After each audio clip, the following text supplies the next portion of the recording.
This program features live coverage of an African safari and may include animal kills and carcasses. Viewer discretion is advised. Good afternoon and welcome to Untitled Private Game Reserve. We've got a big group of white rhinos behind us. Isn't this fantastic? Look at them, all of them grazing down in the grasslands behind us.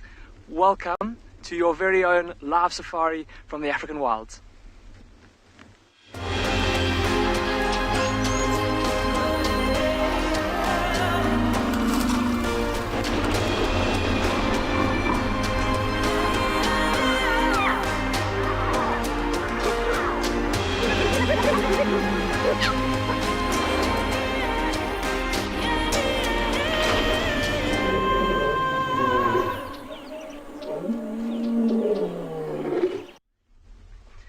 Once again, welcome everyone to Untitled Private Game Reserve. My name is Damon, and behind the camera we've got Marcel this afternoon. And we've come out once again into the plains of the far south of the reserve. Once again, we're searching for that mother cheetah with her two little cubs. But in the meantime, though, we've managed to find quite a big group of white rhinos. Have a look at them all, grazing behind us there. 1, 2, 3, 4, 5. Looks like 5 white rhinos. Have a look at how there's kind of a couple of different sizes there, everyone. Can you see there's 2 much larger ones? And those would be 2 adult females. And then there's 3 youngsters. So see on the far right, that mother and then obviously her own calf that's there with her. But then the female on the left, see how she's got 2 youngsters that are following along behind her. Now, based on the fact that those 2 youngsters are not quite the same size, the 2 that are following the cow. Oh, look at that. Ooh, a little bit of tension there between the rhinos. So based on the fact that 2 of those 2 calves following the one cow are not the same size, they're not siblings, they're not twins. They would invariably be, one of them is, ooh, look at this, everybody. A little bit of tension here between the 2 rhino cows. So sorry, let's try that one more time. So what I think has happened here is that the cow on the left has got her own calf, and then she's kind of adopted, or another calf is kind of tagging along, following her around. It's invariably been pushed away by its mother, and it's now sought out the comfort of a group of rhinos, being social animals. All right, we're going to spend a bit of time with these rhinos and see what they get up to. In the meantime, though, let's go have a look at a herd of zebra.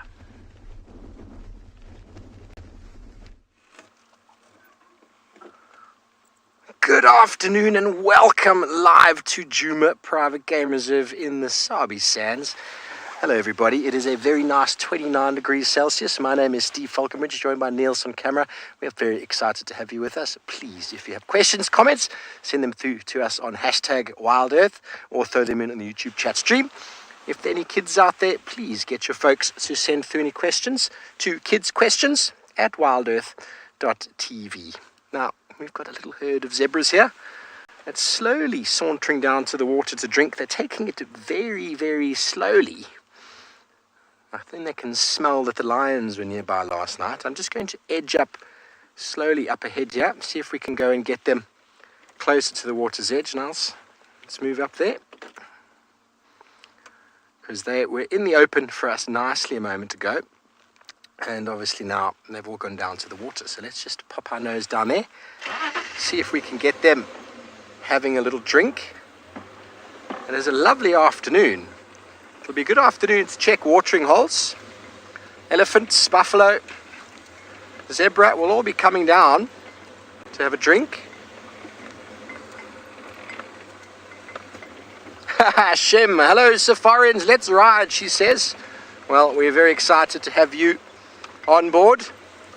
We're here at Vuetela watering hole, and the zebras are hiding behind the wall there. So let's just see if we can poke our nose around the corner here and get them drinking.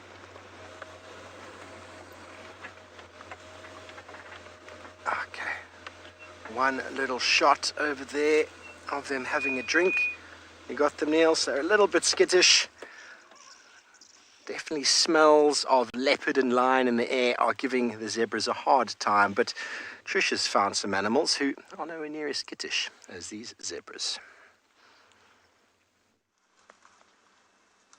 Good afternoon, everyone. Steve is absolutely right. All of the animals will be looking for some water, and these wonderful elephants have actually come from a water source, a dam nearby. And now they're all getting a bit of a snack.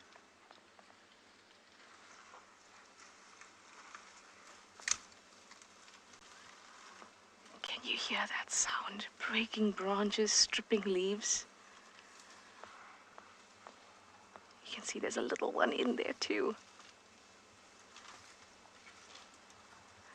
Still trying to use its trunk properly.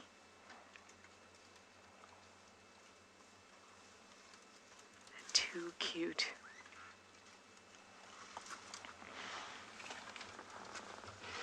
What an awesome start to today's safari. My name is Trishal and I've got BK on camera this afternoon. Quite a warm afternoon indeed. 29 degrees Celsius, 85 degrees Fahrenheit, and that's exactly why they will all be looking for a spot of water, a spot of shade to cool down. Now they're actually dipping down into our dry riverbed, the Mulwati, where it'll be a lot shadier and where there'll also be some nice vegetation. As you can see, we are surrounded.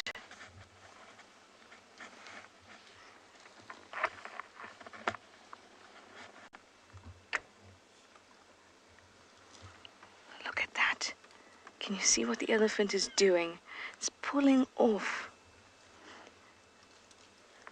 the grass, and then they kind of hit it against themselves to get the sand off, and then they eat it. Awesome. Hi, Lauren. You're 5 years old, and you'd like to know how much does a baby elephant weigh? Well, could you believe that when a baby elephant is born, it weighs much more than you and I, Lauren. It weighs about 100 kgs. Between 80 to 120 kgs when it's born. That is a lot. A fully grown male can be up to 6 tons. A fully grown female, about 4 tons. Tons mean thousands. That's 4,000 kgs and 6,000 kgs.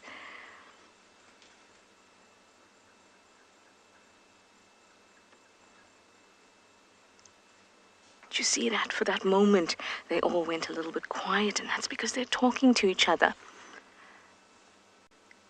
at a frequency that we can't hear. We call that infrasonic. So it's below our threshold of hearing. Gorgeous. Absolutely gorgeous. I love elephants. Big, grey, beautiful giants. I'm going to send you over to some other grey creatures at Pinda while I dip down into the Mulwati.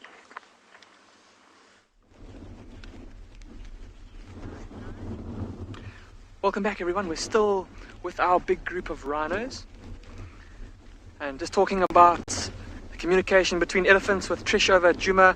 It was pretty clear that communication that those two white rhino cows gave each other. The one was obviously very kind of unimpressed by having that other cow so close to her. But see how now they've kind of spread out a little bit and now they're peacefully grazing. And look at how the two parties have kind of separated a little bit. The one cow with her little one on the far left, and then the other cow with her own calf, and then that satellite calf over to the right. See how they've all got their heads down, busy feeding. Those ears rotating all over the place, busy listening very carefully. And I'm sure you can hear the wind blowing in the background. It's incredibly windy here. And so these rhinos are having to really strain their hearing to be able to hear what's going on around them, listening out for sounds of other rhinos or potential dangers. Just super awesome. And I think these rhinos are going to carry on heading down this hillside in search of some more grazing.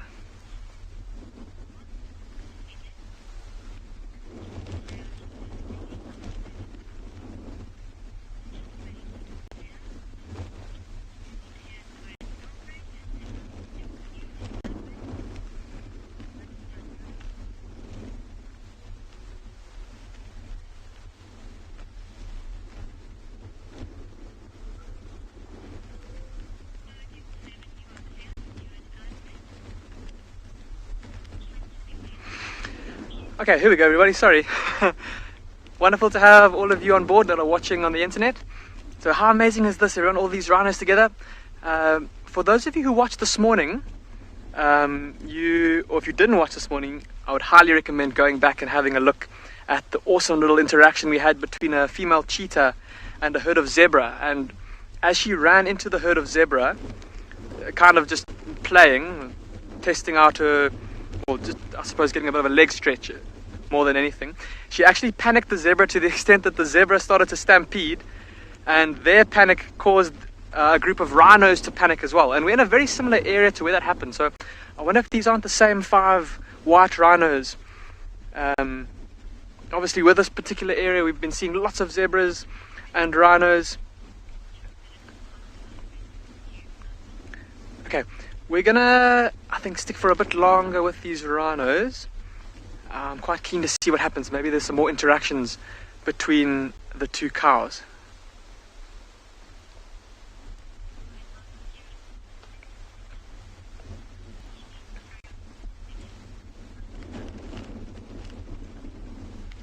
Look at how the 2 groups are kind of separating now. That one particularly grumpy cow.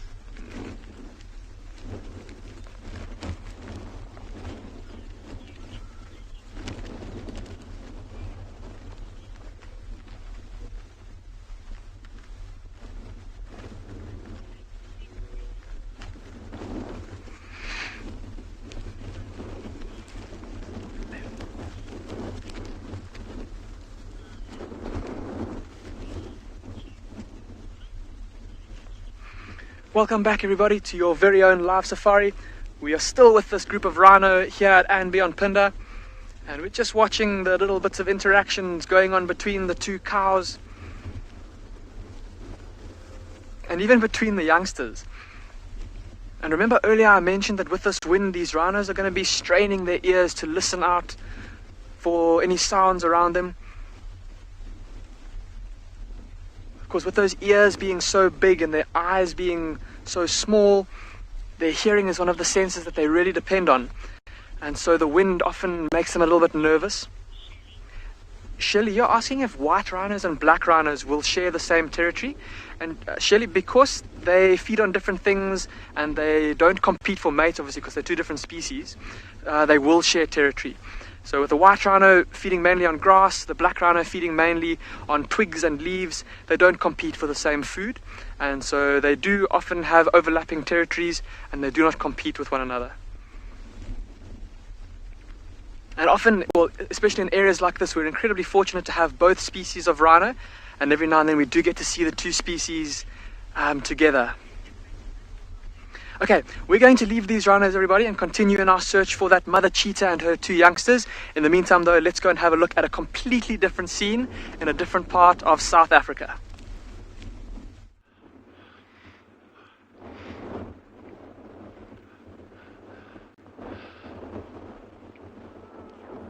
Good afternoon, everyone, from I'm not even going to joke here. This is a cold Kalahari at Swallow. And Genre on camera, and my name is Dylan. For those of you who haven't met us yet, it is brilliant having you all with us, even in these cold conditions. And I hope you're all, wherever you may be in the world, that you tucked up, snug as a bug in a rug somewhere. And it's great having you along. So as you can see, look at that cold front moving in, that massive cold front that's been coming in. This is pushed up right from the South Atlantic, right across the interior of South Africa, and it's hit us properly as of last night. Our temperatures went down to about -3, -4 this morning, with even colder temperatures forecast for tomorrow morning. We're going to go down to about between -7, -8 in the early hours of the morning. Well, that's going to be between 6 o'clock and 7 o'clock. By 8 o'clock it should still be -3 tomorrow. So that's pretty chilly by our standards. But it's just absolutely beautiful.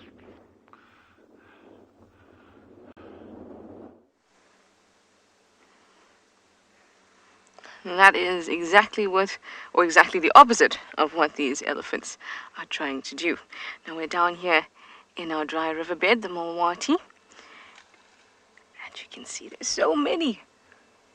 It's awesome. Look at this little one in the right corner, bottom right corner of your screen.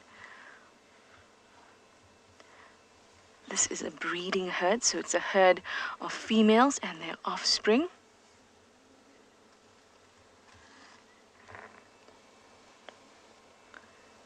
So the little ones have lots of similarly aged friends to play with. And that's very important for the development of all mammals.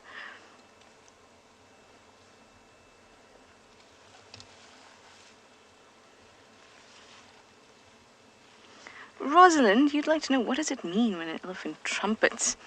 I've found that when elephants trumpet, it usually means that they are very alert, or they've been alerted by something. Sometimes they may just get scared. Maybe they suddenly see your vehicle and they didn't expect you. And then they'll trumpet.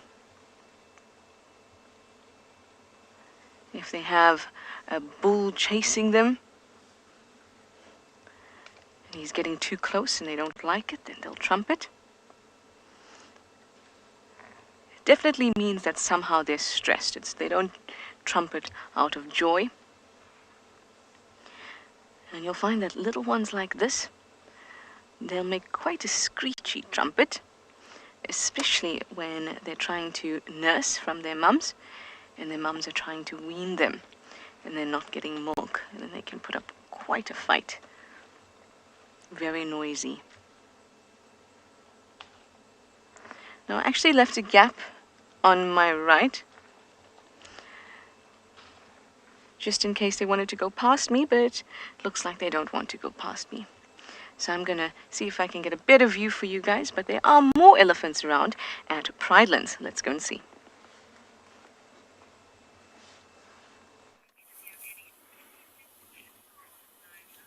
So this is quite a good view of an elephant, very, very close to us. It's a young bull showing off how much grass he can eat, as well as all other things, I suppose. It's a beautiful elephant using the shade of this sparse tree to keep cool on this nice hot winter's day. Welcome everyone. I'm Michael Anderson. Behind the camera is Gerrit, as always, and we are going to be showing you around Eco-Training Pridelands Conservancy to find whatever we can this afternoon. Absolutely beautiful afternoon, nice and windy, but still quite warm. And we'll see how the wind affects how the animals behave this afternoon. These elephants don't seem to be too bothered by it.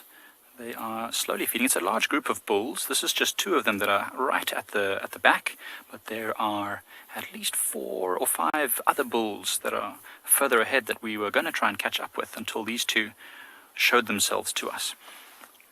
All of them are fairly young bulls. I would say these are probably in the region in their 20s, somewhere early 20s most likely. Not yet fully grown, and so they are following some larger bulls, learning some manners from those larger bulls. Learning how to be elephants. What is it to be an elephant? Most young men need a mentor. So it's the same for elephants. If they just wandered around on their own the whole time, they'd probably do all sorts of inappropriate things. So having the older bulls with them helps them to behave themselves. And these ones look like they've been in water recently. That one you can just see it's got dark on his legs. So that's probably where he waded into the water. It's a bit chilly in the evenings and the morning. So I probably didn't want to go all the way in. So we're just going to watch these elephants and see what they do.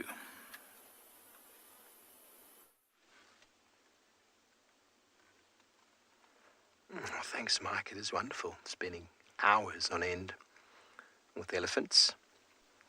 We've given our zebras a huge amount of space. They had a quick drink. And you're back live with us at Juma, everybody. And this is Sabi Sanson. This little Dazzle of zebras. It's the collective name for a group of zebras, everybody, if you've never heard it before. Dazzling in the fact that the stripes are meant to help them blend into each other. There's almost an optical illusion created by those stripes, which you might not notice when they're in small groups. But when a baby stands next to mum, legs are the same length, body the same height from the ground, and those stripes blend the animal in, so it almost fades away. And the larger those groups are, the more dazzling that effect becomes. And it's kind of designed as a means of defense being lost in the crowd as you were. But those massive groups of zebra we've seen in the migration, and those massive big herds up there, hundreds of thousands of animals, they're all broken down into small family units of a stallion with his ladies. And then the ladies have their offspring. It looks like they've gone just behind the hill. We've given them, just give it a little bit more space here. You got him, Niels? There we go, on the left. Dove, how big can a zebra get?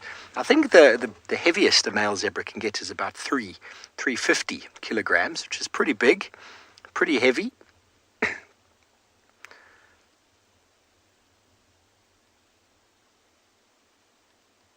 Aren't they wonderful?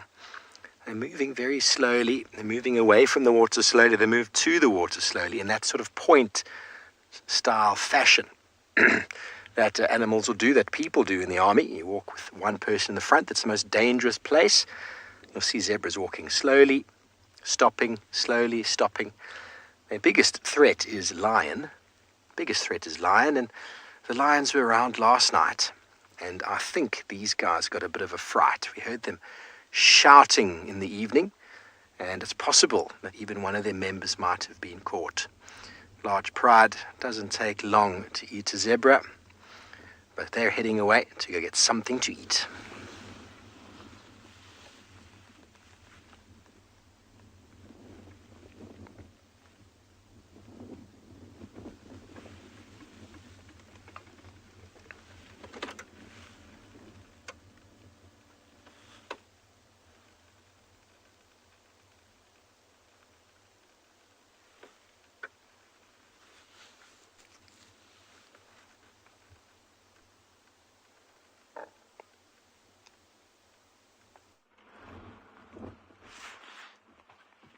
So we've just got this little herd of springbuck that are hunkering down. I don't want to say out of the wind, because they actually slap bang in this open area. But certainly by getting a little bit lower, there's a lot less air movement at ground level than there is when they're standing up. And they're obviously ruminating as well, so they're chewing the cud there. And that's just what ruminants need to do in order to get their food broken down properly. But they do definitely get benefit by being lower down in terms of average wind speed. Will be slower, so they'll be fractionally warmer. You get a little bit of radiation, heat radiating off the ground over there. But it really is I've got to tell you all something. Just now.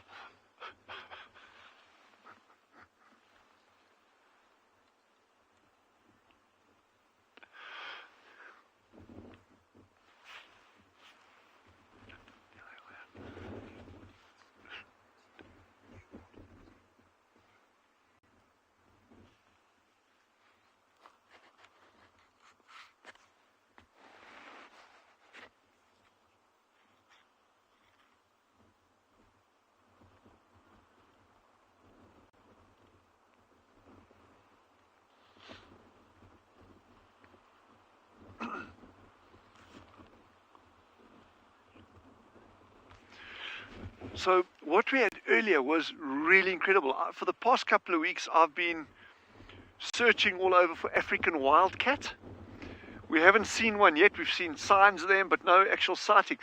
So 10 minutes after the close of our game drive this morning, we get a call from Veronique, the meerkat habitué. She says, here's an African wildcat lying at the meerkat burrows. Not the rock stars, not the group that we were with this morning. This is another group of meerkat. We got lots of different groups of meerkats. This was at a completely different burrow system.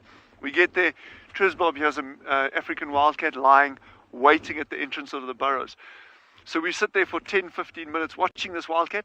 Next thing, he gets up, darts around, and I think, well, he's just going to run off.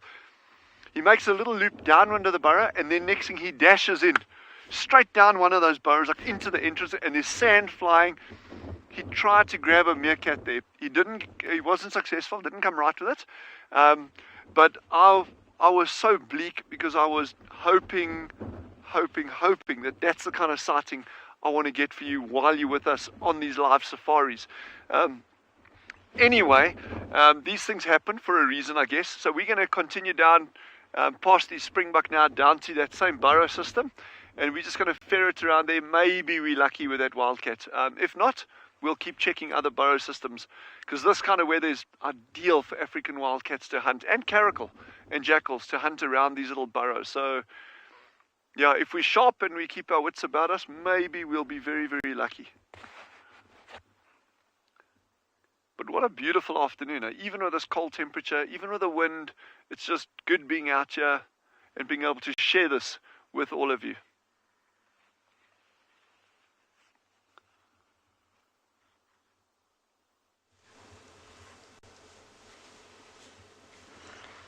Look at this. Magnificent.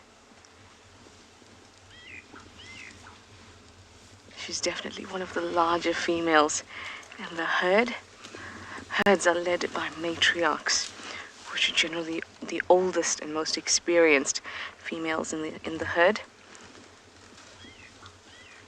and therefore also quite large.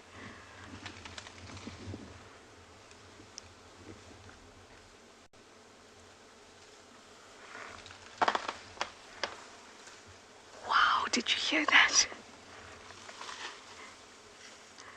When an elephant is hungry, you definitely don't want to get in the way.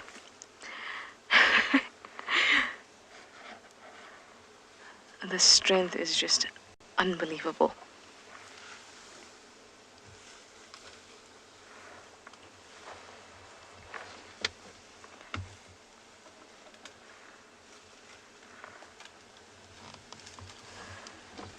Look at all the way there. Hi, Joshua. You're 4 years old. Thank you so much for asking your question. You'd like to know, why do elephants have trunks? Well, the trunk is a really important and very useful limb or appendage. So you know how we have hands and fingers so we can pick things very easily? Well, they're walking on all their limbs, so they can't use fingers or hands and feet to do much else except walk and dig. So this trunk actually has two little finger-like protrusions, so they're like two fingers at the end of it, and that's how they can pick grass and pick leaves.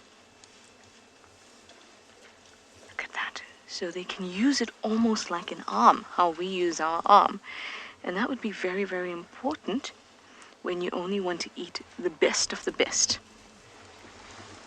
Now that one wants to join the rest of the herd that's moved across the dry riverbed.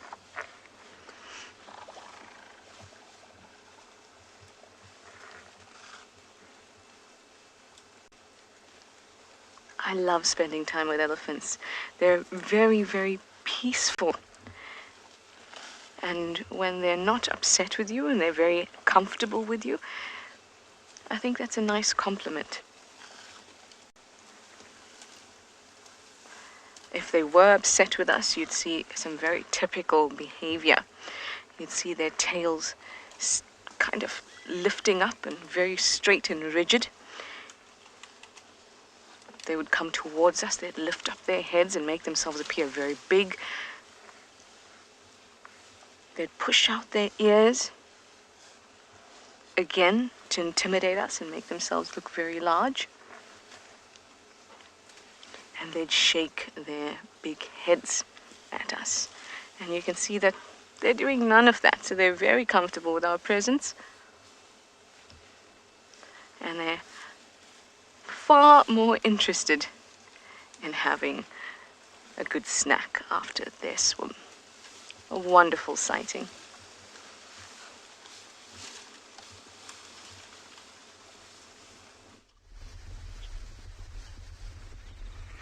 Welcome back, everybody. So we've been driving through these open grasslands trying to find any sign of this female cheetah and her two cubs. We left them somewhere off in front of me here about maybe 7 o'clock this morning, and it seemed like the mother was intent on hunting, and she would have come down into this dry riverbed looking for something maybe like an impala or a grey duiker. And while we've been driving through this riverbed, we've found this beautiful plant. Have a look at these wonderful red flowers. Now, some of you, especially if you're South African, may be quite familiar with this flower. It's called a Cape honeysuckle. And It's quite a common plant around the eastern parts of South Africa. And have a look at these beautiful long red flowers. And in these flowers, there's, pardon me, a little bit of nectar that the flower produces in here. And just the shape of this flower, look at how it's kind of recurved, almost like a banana. And it's perfectly shaped to match the bill of a sunbird. And that is one of the main pollinators of this Cape honeysuckle. So the little sunbirds will be attracted by the nectar. They'll land on the branch and then they'll stick their bill into the flower to feed on the nectar. And when they do that, they'll have their forehead pressed up against these little parts of the plant here, and they'll gather the pollen onto their forehead, fly to the next little bush, and then pollinate it. Now, as I said, for those of you that live in South Africa that are looking for a plant to grow in your garden that will attract birds like sunbirds, this is a fantastic option. It tends to grow very well both in sunlight as well as in semi-shade, and it's also pretty wind resistant, drought resistant. Frost doesn't do so well with frost, so you might need to give a bit of a frost preventative, or maybe do some frost preventative measures around it. Aussie lady, you say it's absolutely beautiful. I definitely agree with you. It is very striking, this orange and red against the green of the bush. And with that, we're going to leave this beautiful Cape honeysuckle and we're going to go see if we can find any sign of that mother cheetah.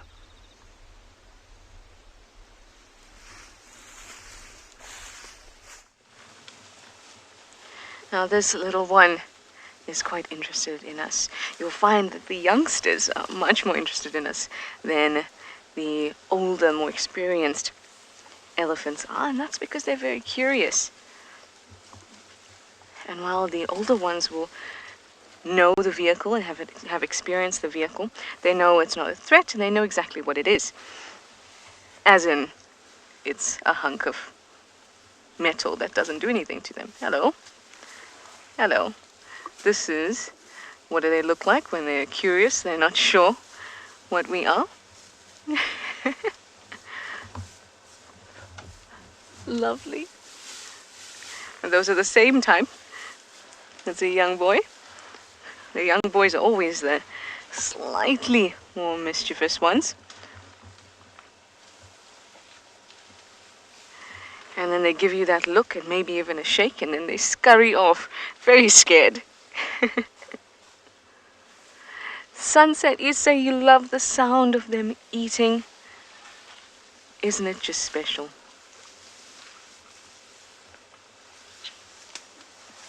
There's the big girl. Hello, girl. I think this is the matriarch. She's quite old. And there you saw that head shake. She's just letting us know that I see you.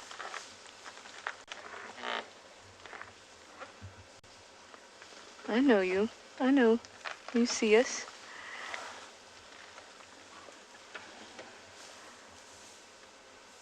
She is magnificent.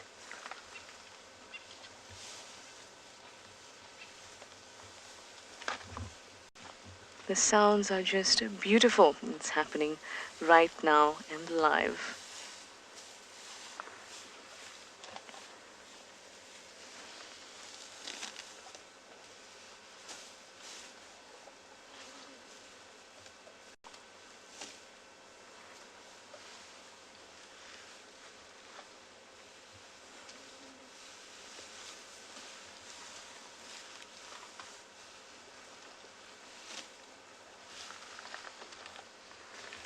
Gorgeous.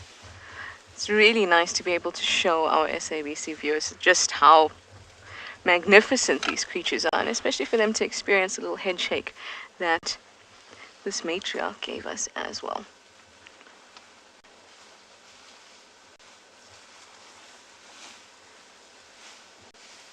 Listen to them as they walk through. Oh, love it.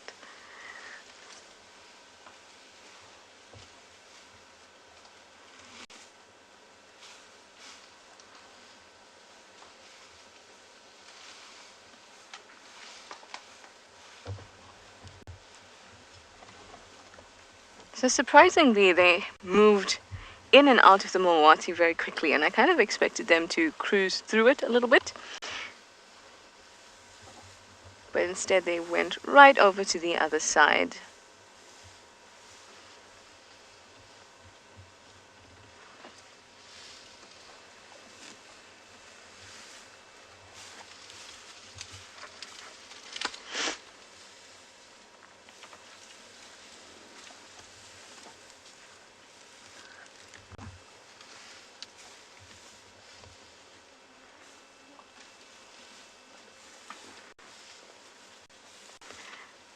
Just beautiful. These elephants are keeping me here because I don't want to move while they're so close.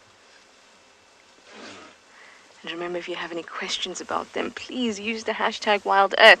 Chat to us. Give us your questions and your comments. It's happening right now, live across many locations in South Africa, so that you can have the full experience of your very own safari from the comfort of your home. Oh, look at this little one.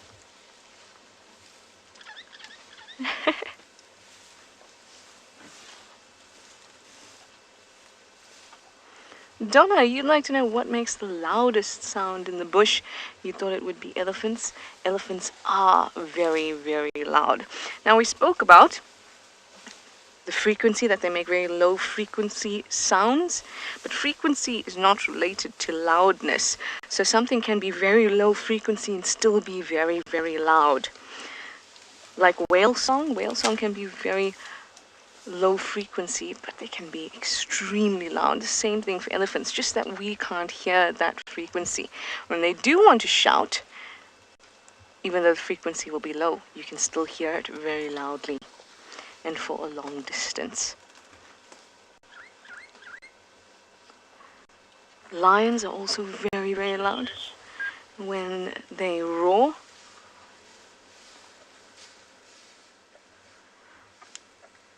gorgeous. Well, my elephants are a little bit quiet. I wonder if the elephants in Pridelands are as well behaved.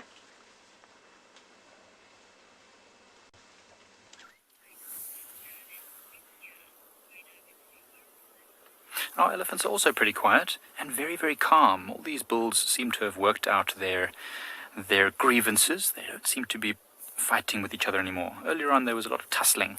They seem to have calmed right down.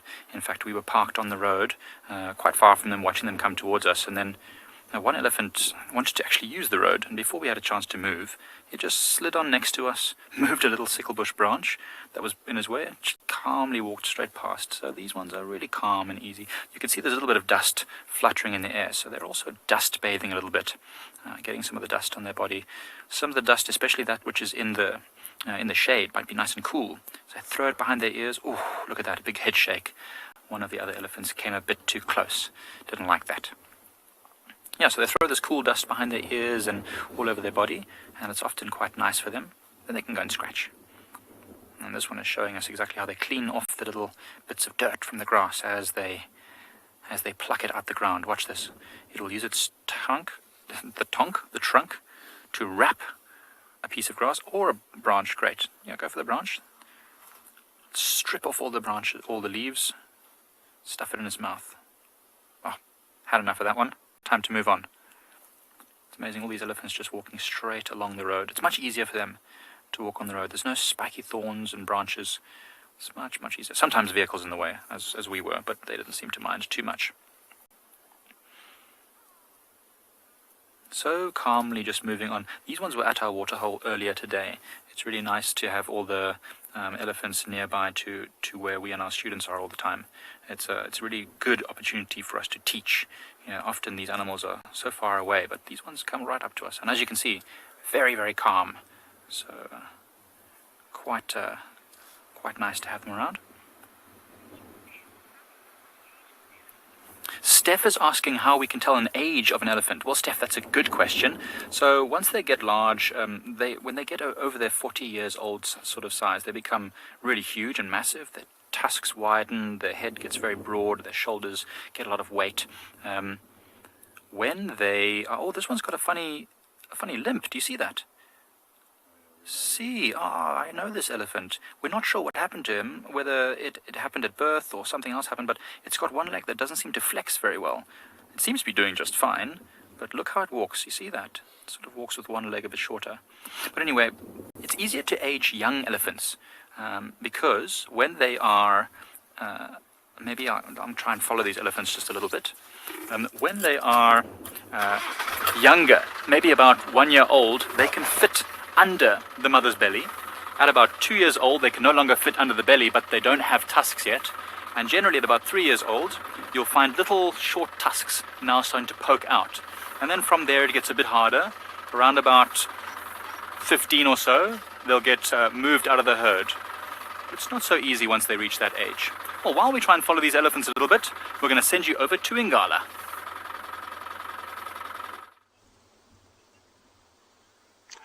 Good afternoon, everyone. Welcome to NVO Niala.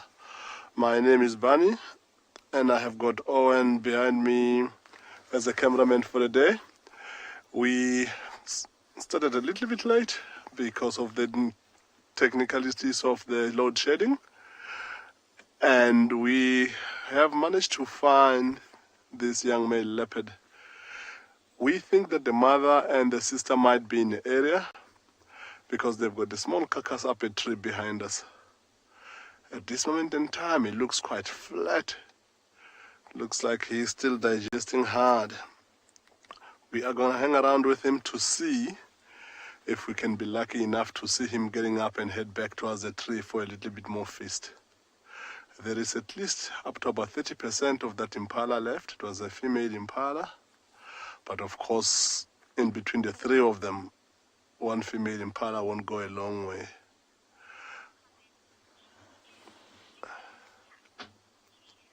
GN, yeah, a cat for a change, eh? Doing what cats do best. Sleeping and doing absolutely nothing for the time being. But of course it was a hot day during the day today, and it's starting to cool off now. So we'll see how long it's going to take him before he decides to go get a little bit more out of that carcass.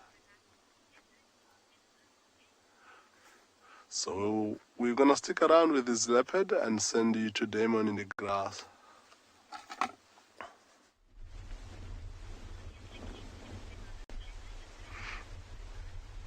So from a leopard to a search for some cheetah.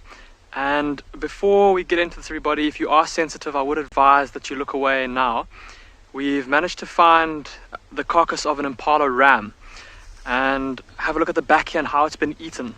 We'll talk more about that in just a sec, though. I'd first like to show you a little bit closer to the head here. I don't know if you can see where I'm busy pointing my finger, but just down here at the throat there's a big patch of wet fur where this impala would have been asphyxiated by looking at the state of the carcass, more than likely a cheetah.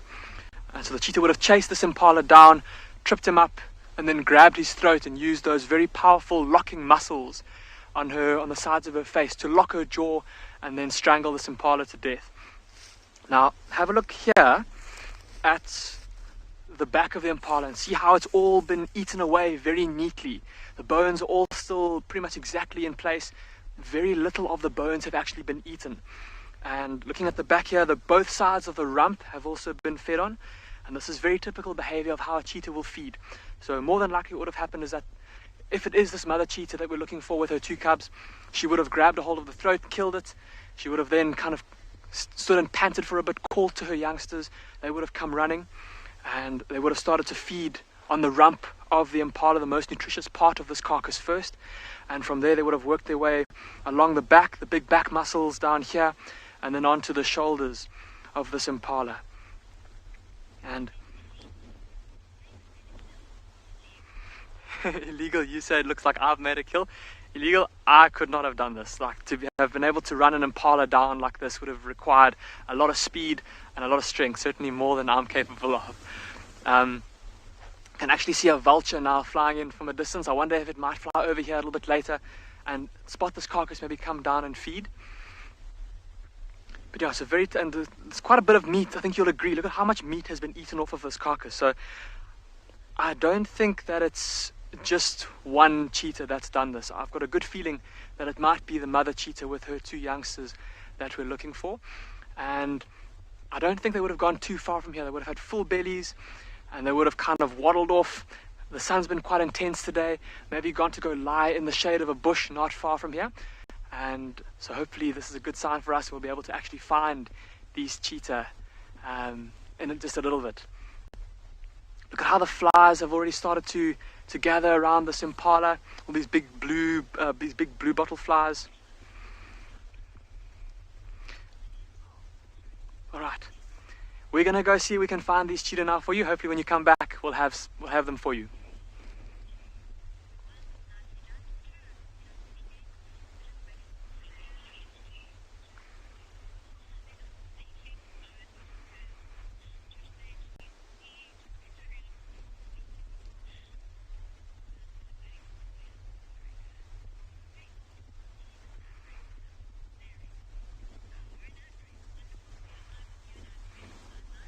Welcome back everyone, to everyone that's watching on the internet. So pretty exciting stuff, hey, that we've managed to find this carcass of this impala, and a good sign that this mother cheetah and her youngsters have been able to eat. If you joined us this morning, you will remember us saying that they did look like they could use a meal. So very exciting that they have managed to, well, again, surmising, just looking at how much meat has been eaten here, that it is that mother with her 2 youngsters. They've cleaned off quite a bit of this carcass left. So there's still a bit of the shoulder in the front here. There's the neck of the impala, and then some of the meat kind of around the diaphragm and even the internal organs. So lots of food here still for the vultures, as well as scavengers like jackals, hyenas. If a lion comes through here as well, it'll probably also come and feed.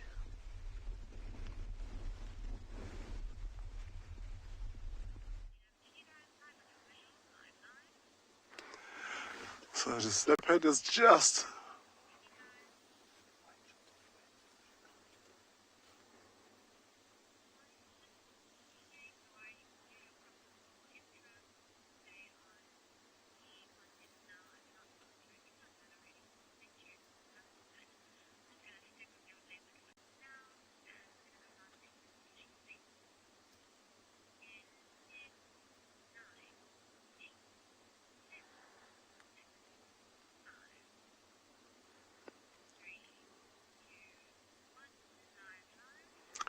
so this young male here has been rolling over, looks like he's feeling a little bit uncomfortable with his full belly in this long grass.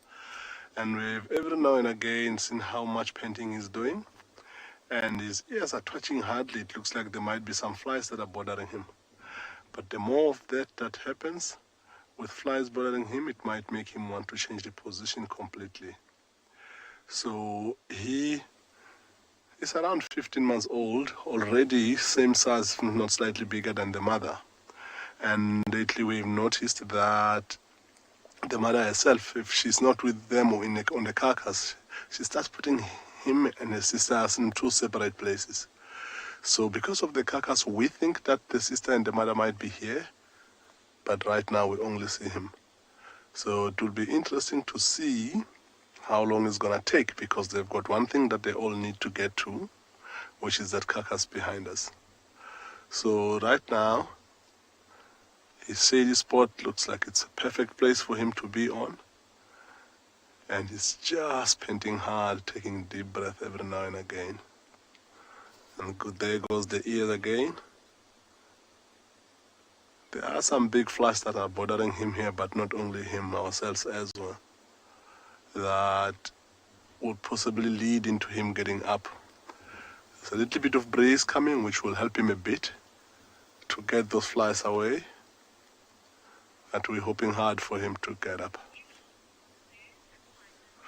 So while we wait a little bit more with him to see what he's gonna do, we're gonna send you to Brindless to go see the elephants.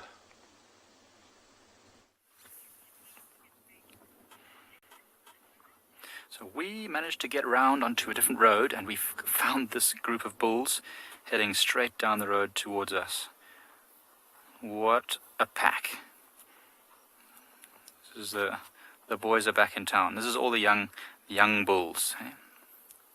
Strutting their stuff and showing off to the world. It's nice to see that our elephant who's got the short leg, he seems to be giving as good as he gets, which is great. He's right at the back of the pack, obviously, because he can't keep up so well.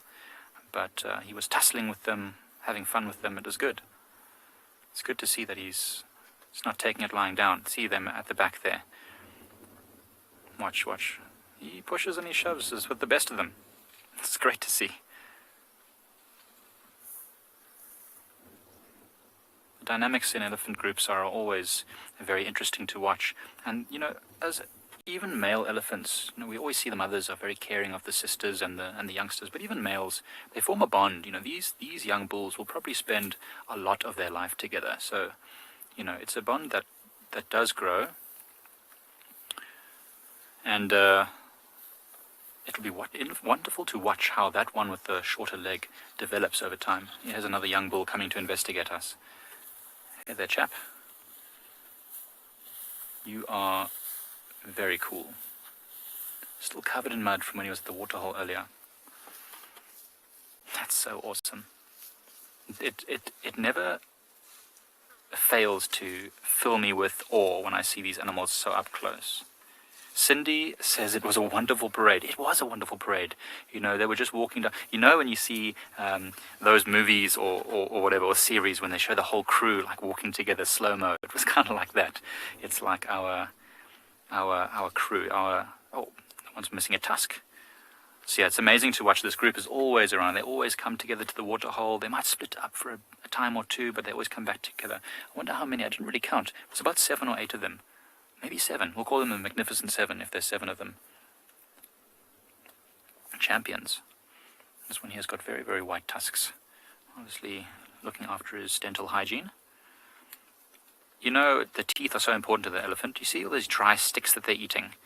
That is not good for their teeth. And I'm sure that you've probably heard that elephants only have 7 sets of teeth their whole life. I think it's 7, maybe 6. 7, I think.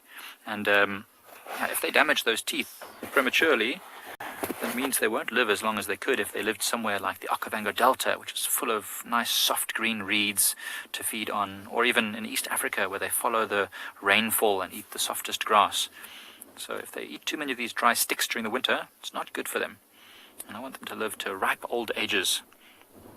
And then they've headed off into the sunset, or rather into the horizon. Right, well, what we're going to do is, whilst we watch these elephants move off behind us, we're going to send you over to a giraffe, peering over the trees. Welcome back live to Djuma, everybody, where we found a beautiful male giraffe doing what they do best, staring at the camera. Eyelashes that everybody, most ladies, are very envious of. Natural eyelashes. You might ask, how on earth do you know it's a male? For those of you who are new to these sort of things, giraffe have got ossicones on the head, those sort of horn-like appendages, and the males have got very thick ossicones on the top and a little bit of a bald patch, whereas the females' ossicones are quite narrow and quite thin. The males actually use them for fighting. So that long neck, the evolution of these animals is to stand side by side.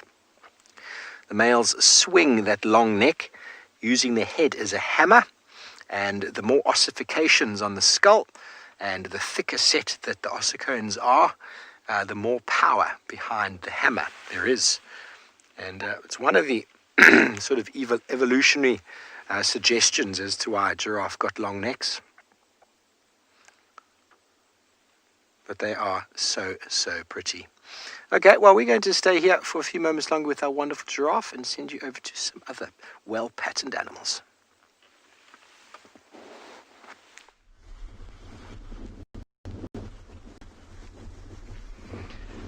Have a look at this, everybody.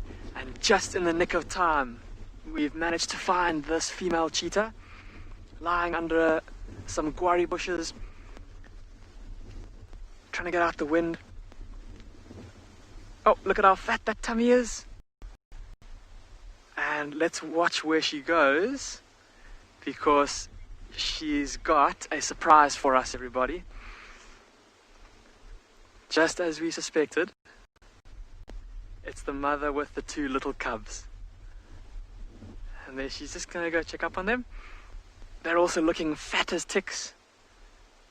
And also hiding out behind that little quarry. It doesn't look like it's going to offer them much protection from this wind. But it's better than nothing, I suppose.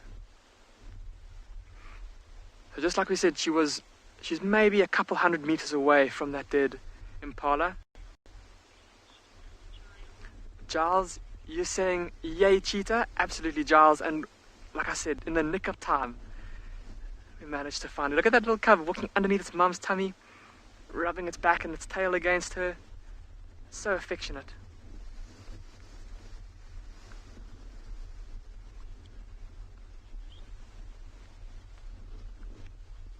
And I think now this mother cheetah is going to want to get her little ones quite far away from that carcass. They've eaten their fill. And of course the smell of the blood and already those vultures flying around might start to attract scavengers like lions or hyenas in the coming darkness. And they'll all be potential threats to this mother and her little ones. So thanks so much for joining, everybody. We'll see you next time. If you'd like to continue watching, go over to our YouTube channel to see what these cheetah get up to.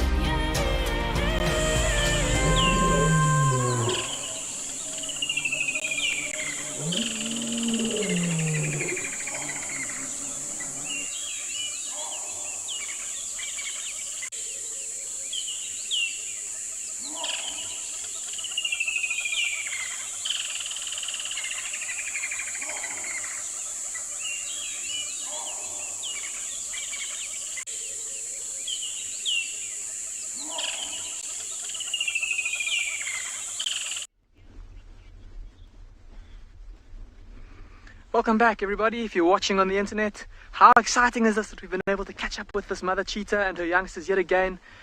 And while I suppose it would have been quite fun to get to watch her stalk and chase that impala, I think we got to watch our chase this morning with that other female cheetah, but also good to know that she's got some food in her tummy. And I think, like I said, she's going to want to move away from this area just to keep her little ones and herself safe from any scavengers coming with the onset of darkness. So we're gonna stick with her and see where she ends up. So yeah, before she gets too far away, I'm gonna follow along behind her, everybody.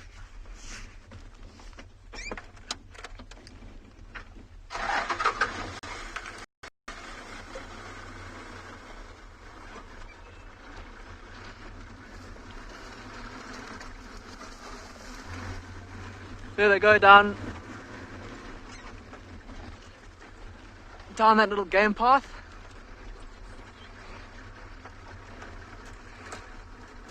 So once again, please hold on tight while we're driving off-road. There could be aardvark burrows that the vehicle might fall into.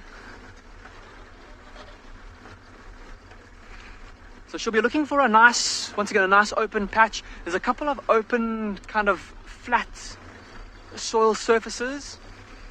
I wonder if she's not maybe going to go look for one of those little spots to rest on for the night. But while we try and catch up with her, let's go and have a look at a giraffe. Thanks, Damon, and welcome back, everybody, to Djuma Private Game Reserve in the Cyber Sands, where we found a second giraffe. This one a little bit bigger than the other one. He's having a thorough cleaning session right now, staring at us, being very hospitable to those oxpeckers. Wonderful to see. I've been looking around to see what oxpeckers we've seen, and we've only seen some red-billed. Oh, it's very exciting when you do find the yellow-billed oxpeckers.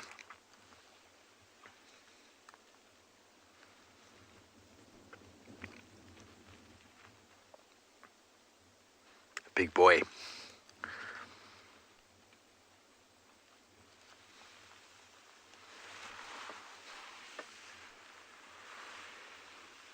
So everybody, welcome back to Djuma, and If you didn't meet me before, my name is Steve and joined by Niels on camera, and always excited to have all of you viewers with us. As you know, the questions and comments can come through on #WildEarth, or put them in on the YouTube chat stream or Twitch if that is your preferred medium.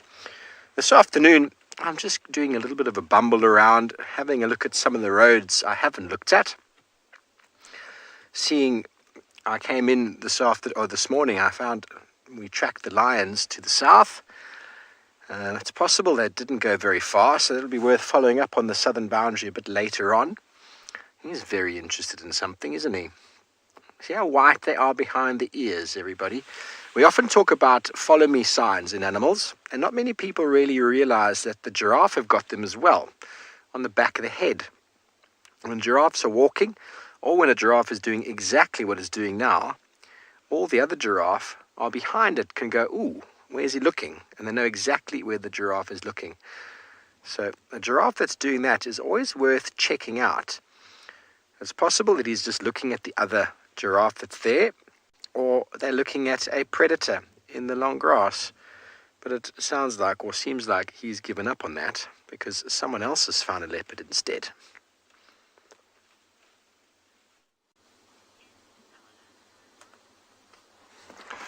This boy has got hungry too quickly while he was lying in the shade panting, which is a great thing. He's now just climbed the tree, and you can see most of the carcass has been eaten, but at the moment he's just trying to pluck the fur off from the skin there to get to the flesh. And he's doing that to just avoid having a fur ball, because if he swallows too much of the fur, it might get stuck in the throat, which we'll all be witnesses that will be irritating. What amazes me about this cat, as it tries to take that fur off, is his balance. Look at how small the branches are that he's leaning on.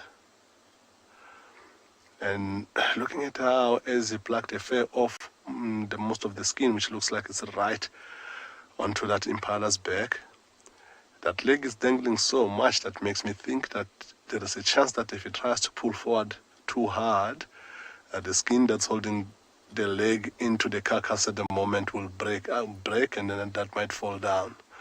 Which for him it will be a small loss, but if there was a hyena in the area, which I think there might be, I just haven't seen any, that will be a delicacy for the hyena. So if there is a hyena close by and that hits the ground, in a matter of seconds, that hyena will be right there. So it looks like he's having to work a little bit hard. See that again, they're splitting the fur off. Looks like he has to work a little bit hard to actually be able to get onto the flesh itself. So what would have happened is that when he was feeding, they were feeding mostly on the hindquarters of this impala. They've just opened it up from the stomach and dug in from the front. And then there's a skin at the back, on the back, and at the back of the impala, all of it is still left. And now, because of the way the carcass has been hosted, it has been bundled up, and a lot of skin is on the top, and the flesh is at the bottom.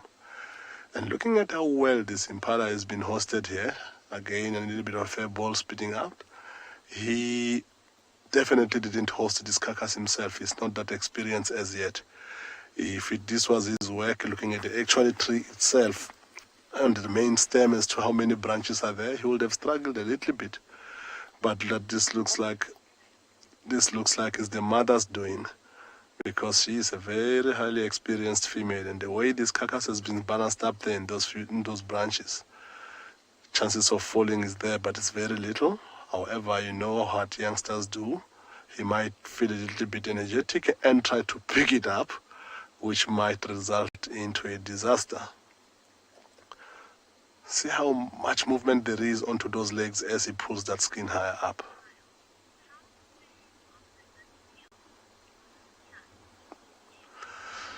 Giles, they will not go out of their way to hunt for the next day or so, but predators are opportunistic, and sometimes they've got a very low success rate when they hunt, between 20 and 30%. So even as soon as they leave this carcass and move away, if they see a great opportunity that presents itself, they'll always go for it, because you never know. If you miss an opportunity, you never know when your next meal will be. So for them, it is advantageous to take every opportunity they can get, But sometimes they can go for a very long time. If they haven't had any good opportunities and they hunt and miss them, they can go easily for a week without any meal.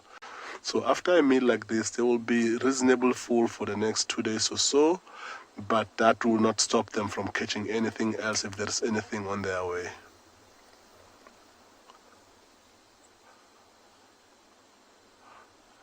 Look at him, you can see he's young and he's got the energy for it.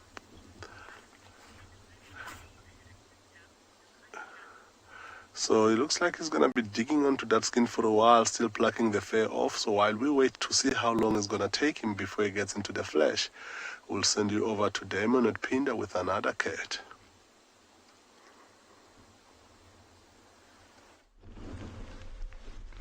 Welcome back, everyone. We're trying to keep up with this mother cheetah and her little ones. Oh dear, look at this little cub on the left. It seems to have lost. I'm wondering if it knows where Mum is. Mum is off to the right and its sibling is behind it. I don't think it noticed that. Okay, it did. It's all good. Oh, I thought the cub was going to get lost. Oh, and look at the rhinos in the background, everybody. Look just above the cub. There's some white rhinos that might come to investigate. How fantastic would that be? The wind is blowing straight from us towards them. And I've seen it happen before where white rhinos have smelt a cheetah and they've actually come to investigate them. And obviously a cheetah is going to be no threat to a rhino, but maybe just a bit of curiosity being piqued in the rhinos by the smell of the cheetah. Wouldn't that be just fantastic if those rhinos came to investigate these cheetah? Have a look at this little cub though in the meantime. Sitting out here in the open. Look how the wind is blowing through that ruff of fur on its back.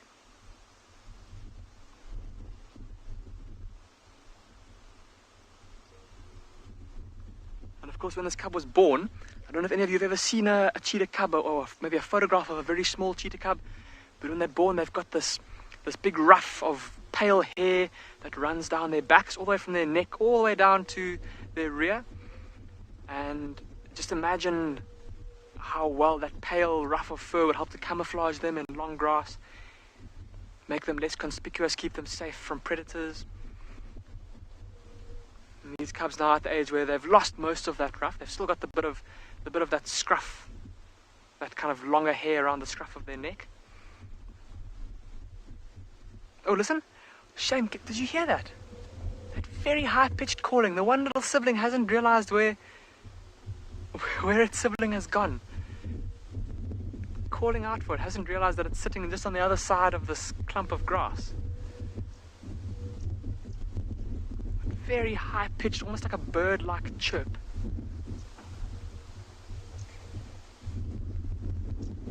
There we go, going back to join Mum and sibling. Oh, look at how fat that tummy is.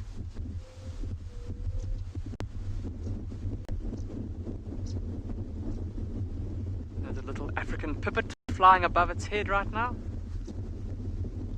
Calling. Shame, probably had its own resting place disturbed by these cheetah.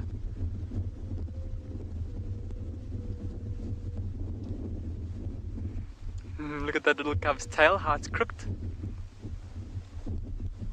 Very interested. Dizzy, you're saying that this is a very funny little cub. Very entertaining, Dizzy. I suppose cheetah cubs are always busy, always up to something. So there's the sibling, also smelling that same spot. I wonder if there isn't maybe some dung there, or maybe a wildebeest or a zebra. Maybe even another cheetah's scent mark. Okay, let's try for another view of these cheetah. Now that they've settled down on the other side of the grassy glade, we'll try and get around the other side to get a nice view of them. In the meantime though, let's go see what Dylan is up to.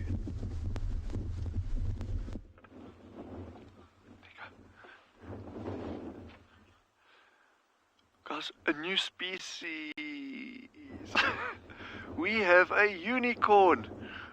A real live unicorn. Look at that. What a winner. So we've actually been following this oryx for about 400 meters. And he just kept on giving us the slip every single time we got near to him. So we caught him there by an absolute hair's breadth. What a winner that was. Geez, I was like, as we stopped there and he just started going behind the bushes, I was like, no, don't do this. So I'm really, really glad we got that. It has been a very quiet afternoon out here. No surprises. Even Veronique, we bumped into her earlier, saying she's hardly seen an animal. The meerkats, the rock stars, they down their burrows already. So it's just this biting cold that's just forcing animals out of the wind and that. So my plan, and it's a really dodgy plan I think, but we're just moving into the wind. And the reason why I want us to do that is that if animals are sheltering from the wind, they're going to be on the northern side of these bushes, which will be a little bit sheltered and in the sun and out of the wind.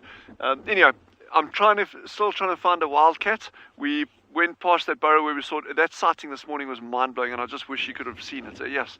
Anyway, on that note, let me actually try to find some animal that's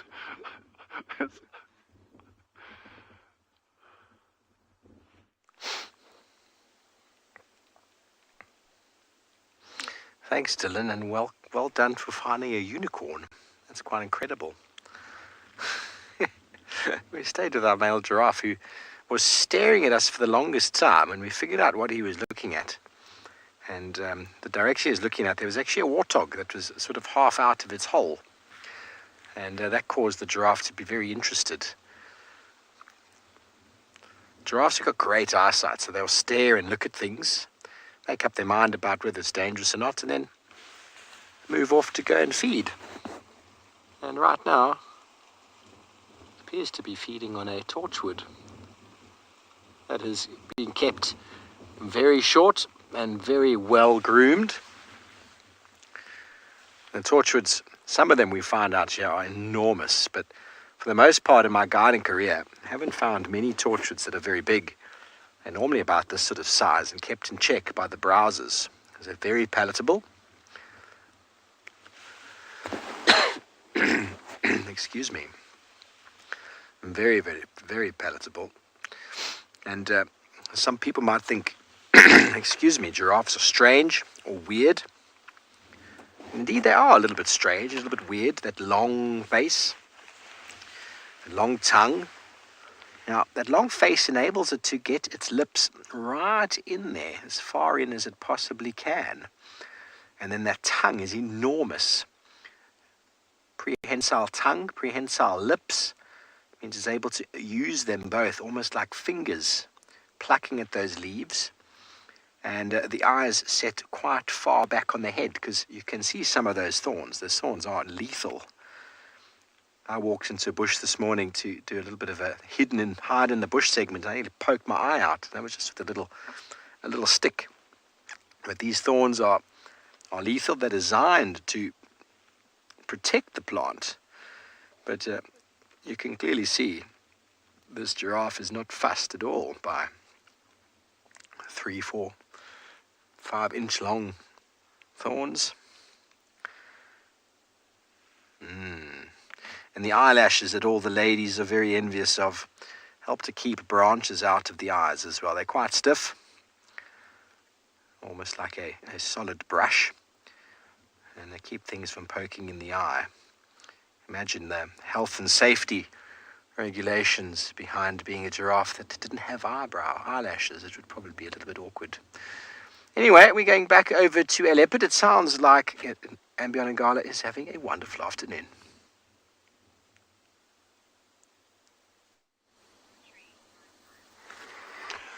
So this boy has been feeding a bit on that carcass, and yeah, he did what we thought he was going to do. So he dropped that big piece of meat that looks like it was left. And as soon as he done that, we realized that was not actually the neck as we initially thought, that it was more the internal organs.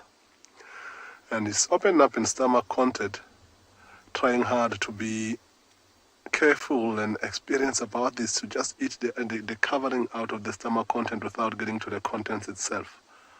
However, the one thing he's done is that stomach content has been opened up now, and immediately that happened, the amount of flies that we saw soaring down towards where he is quite great. And the thing is, with that, it means that that stomach content might travel. So I wouldn't be surprised. So I think there was no hyena on the spot or on the immediate vicinity. But with that has been opened up, there is a good chance that there will be a hyena here very shortly. Look at how careful he is when he eats that, trying to avoid getting to the contents themselves. What we think might have happened, looking at that, this impala didn't have the neck and the head, and one of the legs looks like it's missing. You might find that before the mother hosted this carcass up in the tree here, possibly last night to early hours of the morning, that there might have been a commotion with the hyenas. They might have stolen a piece already, which is what might explain why they disappeared in the first place. He is being very careful. He's always looking around. Looks like he's going to go up a tree. Look at that. Ooh, okay, he missed his step. Look at how quickly and agile he is as he goes back up there. So see that he looks like he wants to try and grab from the one angle, but his balance is not great where he is right now. So he might end up having to try from the top. We saw him earlier on trying that and it didn't work, but right now that angle that is going in is a little bit awkward. It doesn't look like he's got his balance right, but it looks like he's just gonna manage.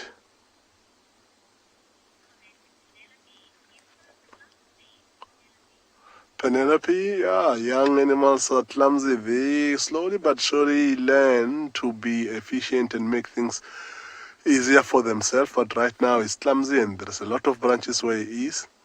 But he's doing a great job. Look at the angle that he's just got himself on. It looks like he wants to get onto that leg. He's eyeing it out, but it doesn't look like he's far enough to reach. Then he goes for the tail. Look, he looks like he's going to end up dropping the whole thing here. Ooh. I think he's still figuring this balance thing out himself. Which part must he touch? See, just cut the tail of this impala, dropped it onto the ground. There's not that much meat on the tail itself. It's a lot of fur there. So, of course, after seeing him plucking most of the fur, he's thinking the same thing, I think, about the tail, having a lot of fur to give him a fur ball. It looks like he might even try to go for this leg that's dangling down.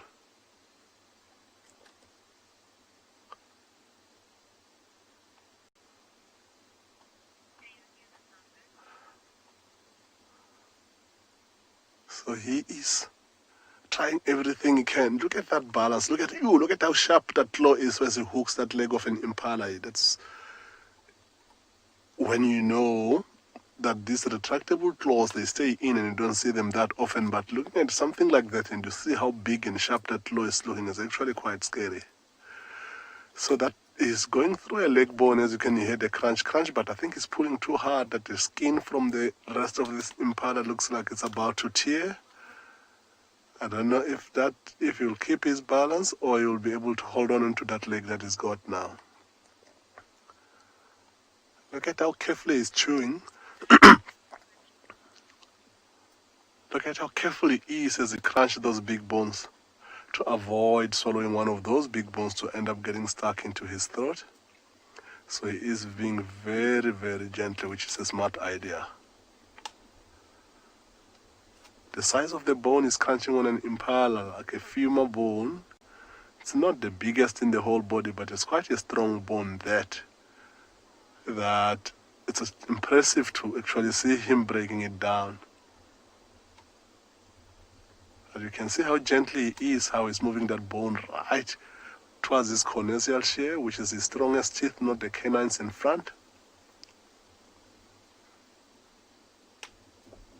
And you can hear the crunch again. It makes me hungry.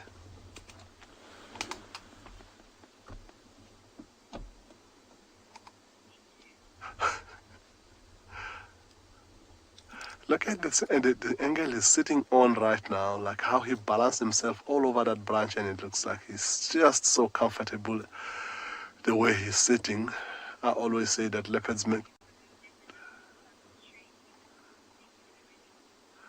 So we're gonna sit around here a little bit more and just see what he's gonna do from this angle and see if maybe hyenas will get attracted to the stomach contents and see what unfolds.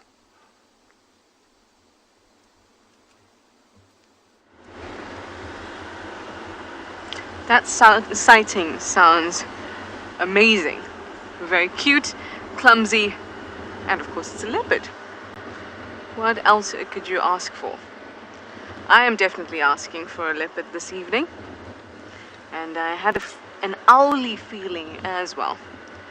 Because it's so warm. Oh, Steenbokkie. Hello, cuteness. Hello, cuteness.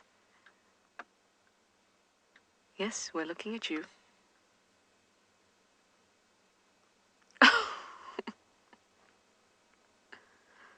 Did we scare you?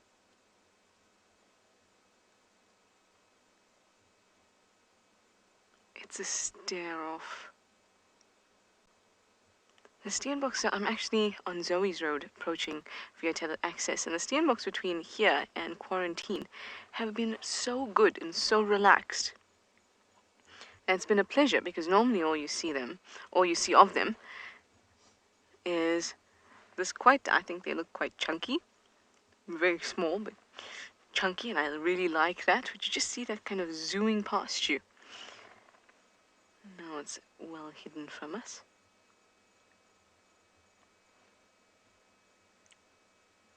So we've been really lucky. I think the closest I've ever come to a Steenbok ever in my life was on quarantine. We drove past and the Steenbok was right there and was totally relaxed, which is awesome. Now it is hidden itself. So what I was saying is I was feeling a bit owly, and then because of the warmth, I thought that maybe an owl tonight would not be a bad shout. Maybe a chameleon, and then BK pointed out perhaps an owl with a chameleon in its talons. And then I thought, unfortunate, but I mean that would be pretty cool. Alright, well, I'm traveling very, very slowly and trying to make my way north, but I'll send you to something much quicker at Pinda.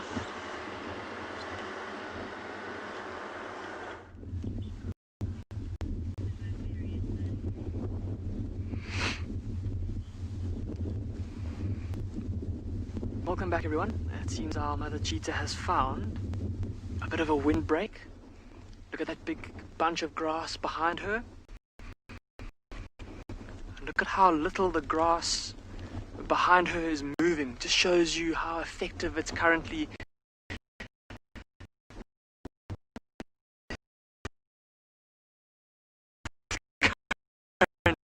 being as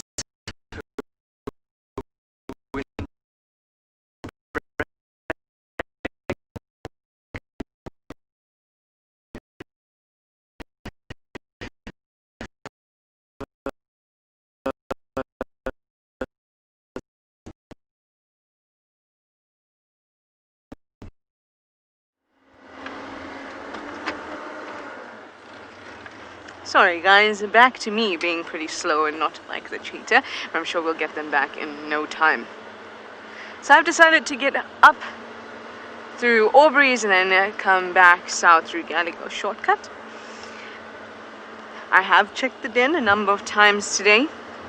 No activity, and that just might be a result of the fact that there are more vehicles on the property, and we are pretty lucky, to be very honest, that Ribbon was denning at a time where it was very quiet, so she was very relaxed with us. And now there's a few more vehicles around, it's a little bit more busy, and I think that maybe she's not spending as much time as she would normally. So I think it's important to give her a bit of space as well.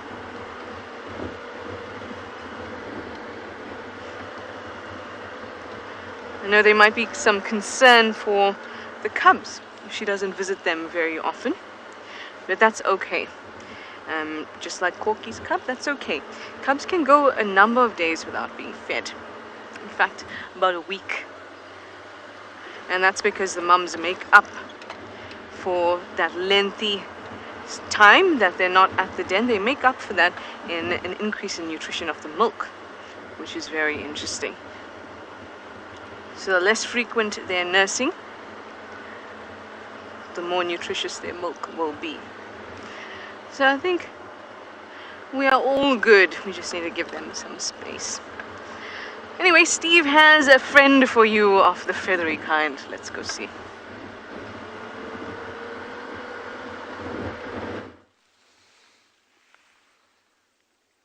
Thanks, Trish. From the long-faced giraffe, who we all think to be very beautiful, to a very long-nosed bird, the flying chili, also known as the southern red-billed hornbill.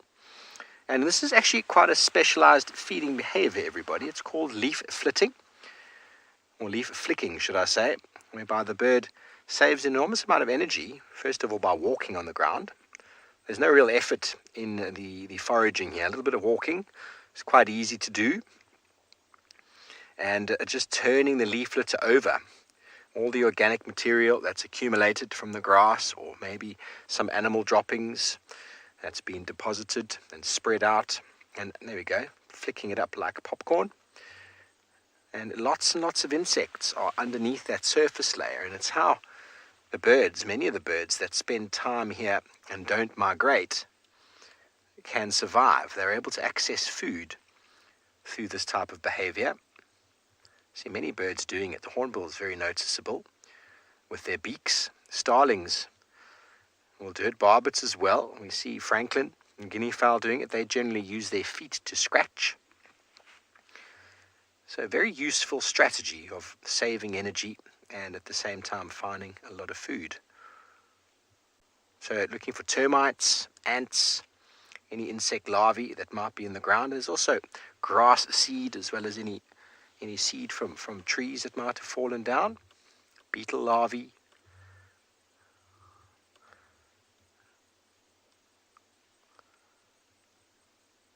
Wonderful to see. One of our very common birds. Megan, they are funny, aren't they? Especially when they do that. Hello, little fella. I love watching them run. There we go, just found another patch. Now, obviously, walking is a huge advantage. Flying, the energy required to fly all the time is enormous. And it means that your energy requirement increases. So that's why small birds that fly all the time, think of hummingbirds, for example, they have to have only highly nutrient-rich, energy-rich, sugar-like plants to keep up the sustainability of what they do. But if you walk around on the ground, like an ostrich or guinea fowl or francolin, yes, you give up your magnificent ability to fly, but you save enormous amounts of energy in walking. And life is all about energy conservation.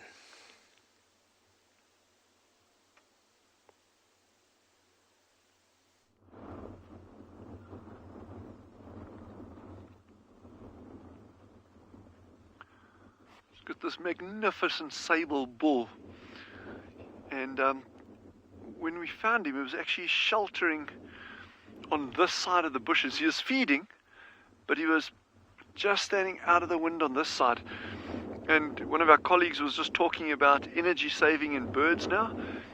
So this whole thing about standing out of the wind when it's cold like this, it's not because it's uncomfortable, but really it's just absolutely draining your energy. It's sapping your energy by standing in this cold wind. So you're burning through a lot more, you need to forage a lot more. And that's the reason why things like the meerkats disappear. That's why we're going to drive now and it's very quiet in terms of the small stuff. Even bird life has been very quiet this afternoon. So it's obviously less of a problem the larger you are. So this sable is probably a little bit uncomfortable, but it's not too bad for him.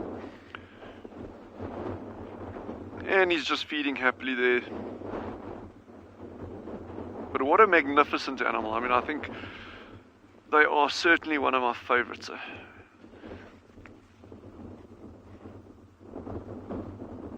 But you can see how sharp those horns are. Yes, you don't want to be on the receiving end of one of those. If you're a lion, for that matter. We've never seen our wild dogs going for sable. Well, we've actually got one recorded instance. A single one.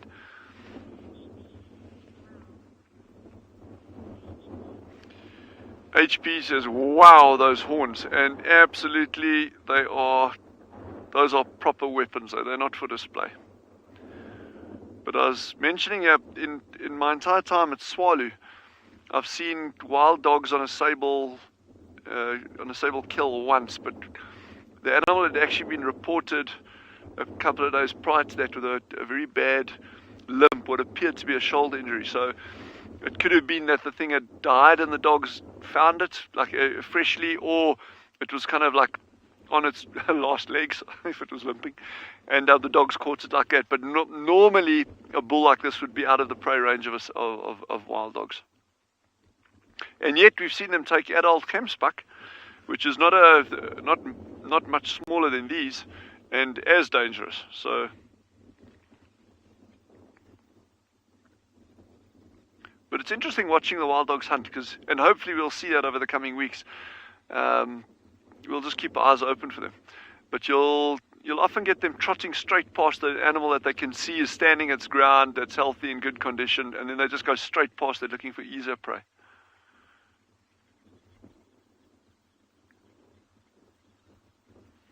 Now he's looking towards, we can actually pan over to the left. You'll see there's a beautiful weaver nest. And there's been a flurry of activity. The birds were just going in and out of there like crazy. You can actually still see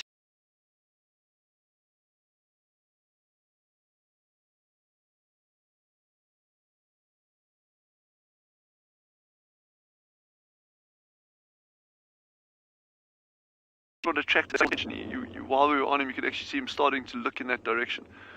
So they're very, very, very in tune with the environment. Any sounds, anything that could be cause for alarm will draw their attention. But what an animal. I mean, that is just magnificent on every level. I'm really glad we found this for you. So this boy has eventually managed to break that one leg away from the rest of the carcass, or the skin that's left behind. Of course, that's what he's nibbling at on the ground, because he struggled to keep that thing balanced when he was up there, and it dropped, and then he came down for it. It looks like he's learned a lot of life lessons today, as far as trying to balance himself up a tree, how to reach the carcass when it's dangling too far from the main stem. And right now, I think because he was lucky the first time with the stomach content and the hyenas are not here yet, actually it looks like that is something on the ground that I didn't see earlier. It looks like that impala's head. So it's nibbled on the head already. It looks like this was a young impala ram, looking at those tiny little horns that's still attached to the skull there. So it looks like it's just finishing off on every little bits and pieces of this carcass. He is becoming too casual about this on the ground. Of course, his locked out hyenas were not active yet, and it doesn't look like there's any close by. But this is not a great idea for him to get used to when he's got a full-on carcass still, because the amount of hyenas in this reserve is intense. And he's going to learn quickly, but he's going to lose a carcass or two if he gets into that habit of thinking that feeding on the ground is the safest place possible. So right now we don't see any of these hyenas. It doesn't look like he's getting much of the flesh left, even from that skull that he's trying to nibble on right now. But it looks like he knows that he might not be able to find food for the next day or so, so he's trying to get himself as full as he can with what he can get out of this. Looking at how every now and again he still looks back up. He looks like when he's done with that skull, he might climb back up for a little bit of skin and the two legs that are left up in the tree there. But yeah, the skull looks like it's a little bit of a struggle for him. Sarah, yeah, he's done well so far. He hasn't wasted anything at all, and it looks like he's still trying to keep up the good work of taking as much as possible, which is a smart idea from his side. Just so that if he moves away from here, at least he moves away with a full belly. So there is not that much really left out of this area. It makes me think that he will try and finish whatever he finishes, and he might hang around for a bit. Either the sister or the mother are close by, we don't know because we haven't seen them this afternoon, or he might eventually think of just going towards the water. If he sticks around onto the ground now that wind is picking up and hyenas might start smelling things from far, he might have visitors coming his way, in which case I think he's gonna go up a tree right away.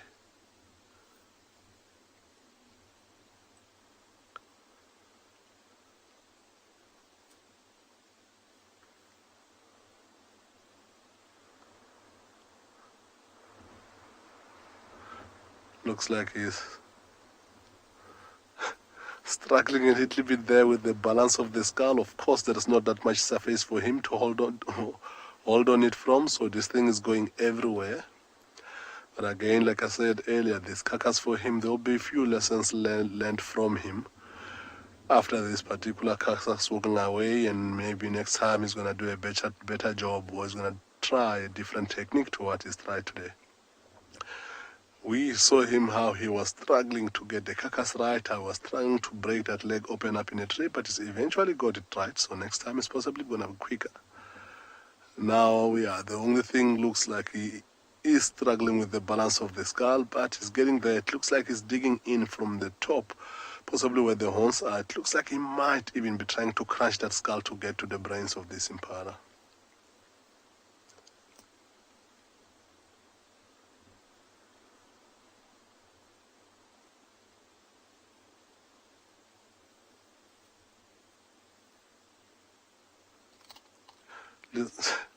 Did you hear that crunch, eh? Crunch.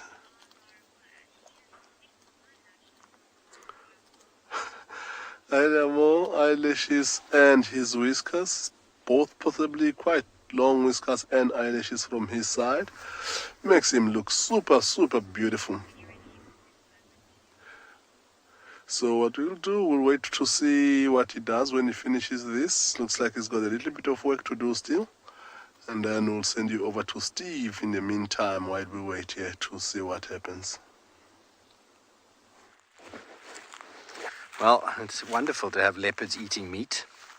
They are just such awesome animals, aren't they? So now, there's not only meat that gets eaten out in the African wilderness, there's lots of other things that eat things.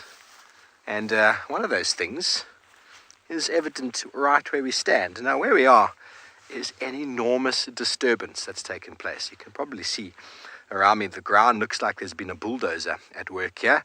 Lots of digging, lots of movement, and you'll see how soft the sand is over here. It's been turned over, very, very easy to bury your hand in, and the entire surface area here has been broken up and changed. And we might wonder what on earth has happened here. Who has done this? What have they done and why? Well, the African savanna is a dynamic system which depends on disturbance. It is actually completely unstable. It's constantly changing, going from one stable state to another, constantly changing. And one of the animals that is designed for that and has evolved in this landscape is the elephant. And here we have got a very nice pile of elephant poo. And probably underneath that, we're going to find an ecosystem. No, there's not too much. There's some mycelium growth there as the elephant dung is decomposing.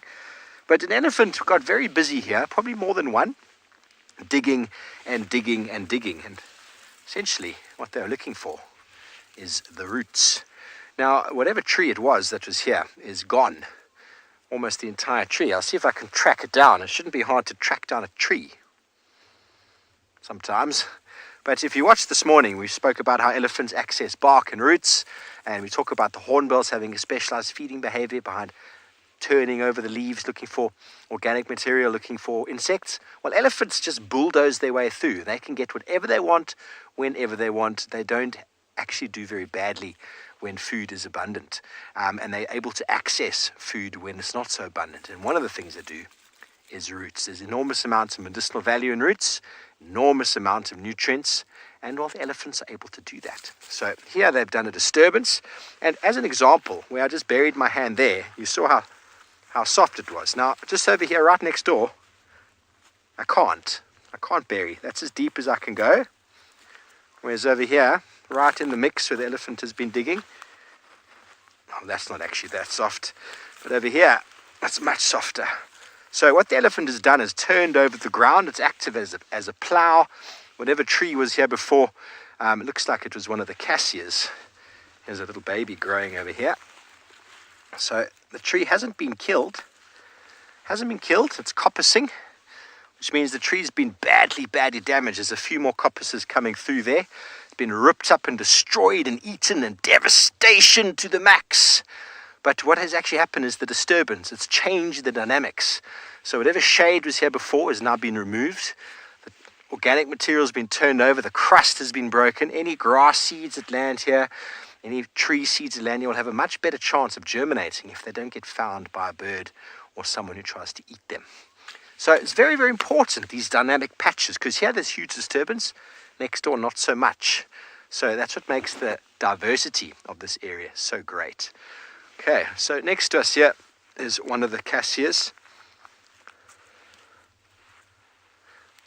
There we go, there's the cassia. So some of you are wondering if I was able to get a firm answer on the dung this morning that I pictured. Well, we found the track of the animal that we thought had the poo. We found the size, we broke it open, and I was doubtful because it was full of grass. But I looked in my wonderful book, the scatologue, and the scatologue indicates that in a jackal track, there's often grass. So, who knew? I mean, I knew jackal can survive off almost anything, but who knew they physically just munched the grass? Well, there we go. We learn every day. I felt like it was a jackal poo, but to be honest, I've never spent much time poking my nose inside jackal poo. They often run along, there's their track, and they defecate on top of something prominent, as I mentioned this morning, and that was just a random one. Maybe he got a fright and he dropped one. You know, it happens. Happens to the best of us. Okay, well, we're going to head on north here. We're going to just go have a little look at Buffelshoek Dam and send you all the way over to the west, where I believe it's still relatively cold.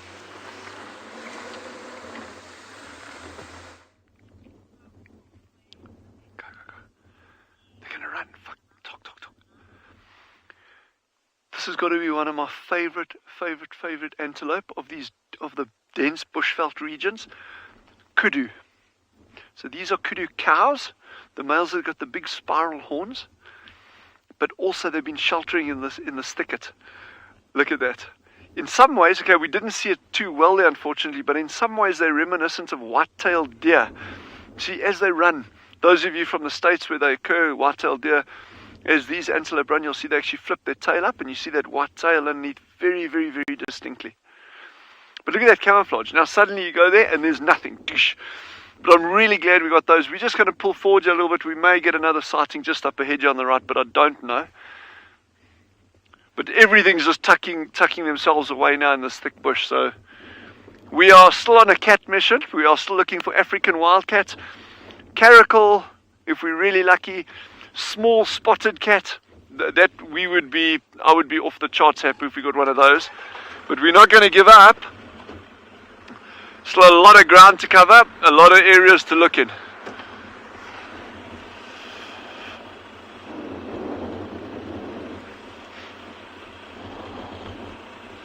So we're just quartering this area now, and just covering it nice and carefully. That's why we're going very, very, very slowly. We're looking on the sheltered side of the bushes, in the sun, out of the wind. This could have crossed you. Yeah. Oh, sounds like someone's got a leopard. We'll carry on and you head over that way.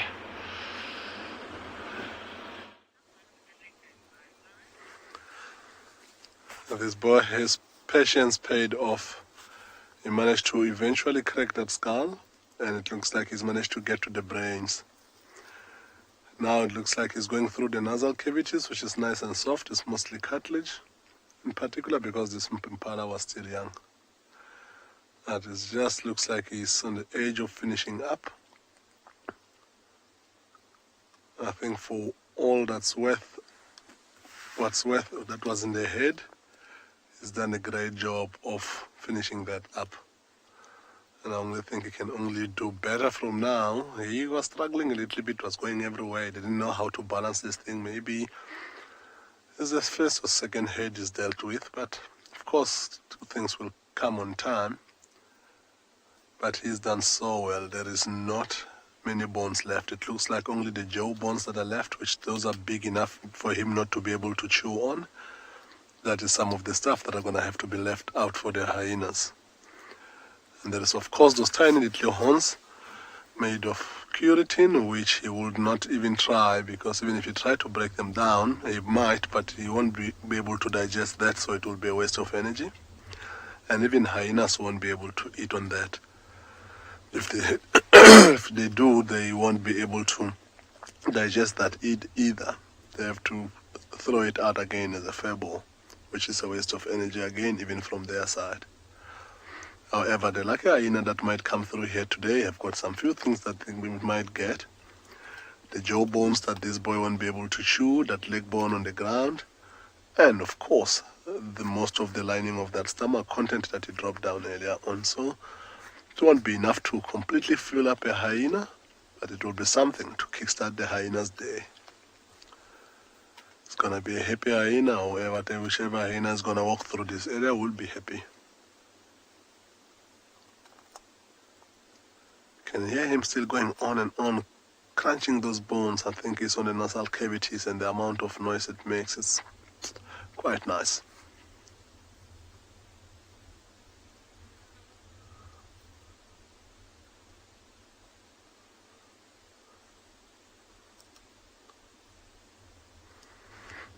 The wind just...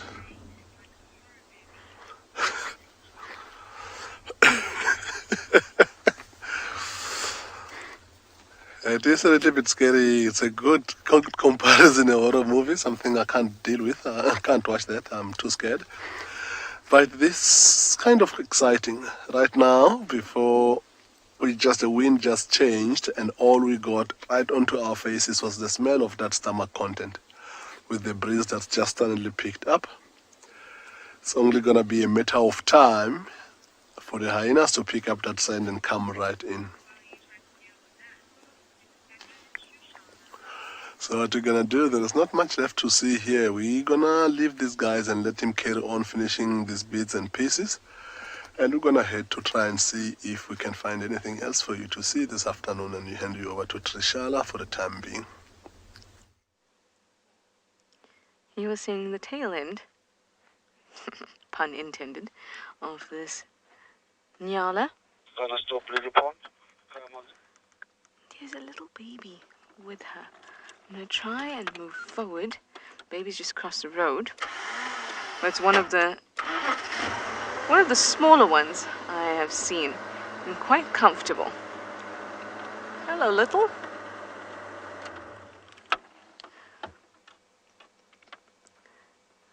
Oh no, it's okay. Look at that behavior. A little bit scared, into the bushes where there's safety. And look at how well those markings work in this type of grass. Can you even tell that there's a little one in there? Only when it moves.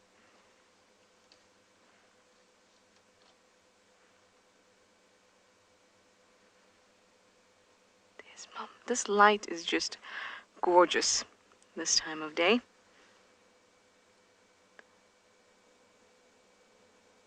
And they seem very happy. Nope. So cute. So what I am doing is just kind of driving around this Gallego Pan area. Well, I told you Aubrey's Gallego, and I'm on the Pan Road, and just kind of stopping as I go and trying to get some cues from the bush as to where it would like me to go. Where I can go to to find us leopard, you know. Haven't heard alarm calls in a long time. I just saw a very dodgy looking duiker sneak past with its head very low. Let's just listen for a moment. You can still see the two Nialas. They suddenly seemed a little bit alert once the duiker sneaked through.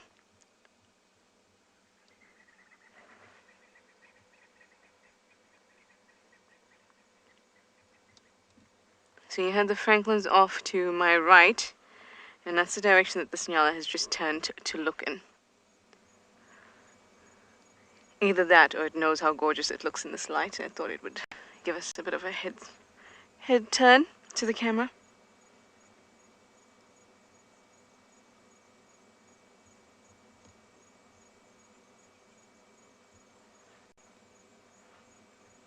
I feel good about this area today. That's why I'm hanging out here.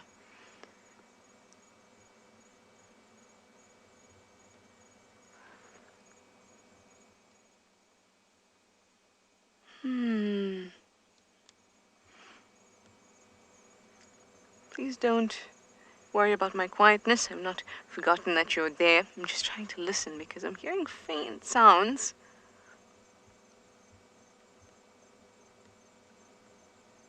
I feel like it's a vehicle. And I'm hearing.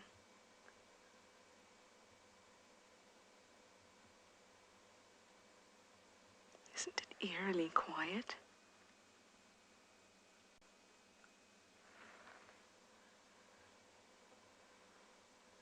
Peter, you say you agree this area looks great. It feels great too, Peter. I think this is the winner in this area. I have nothing to go on besides the fact that yes, it looks great, and I have a good feeling. Let's swing to the pan and see what's happening there.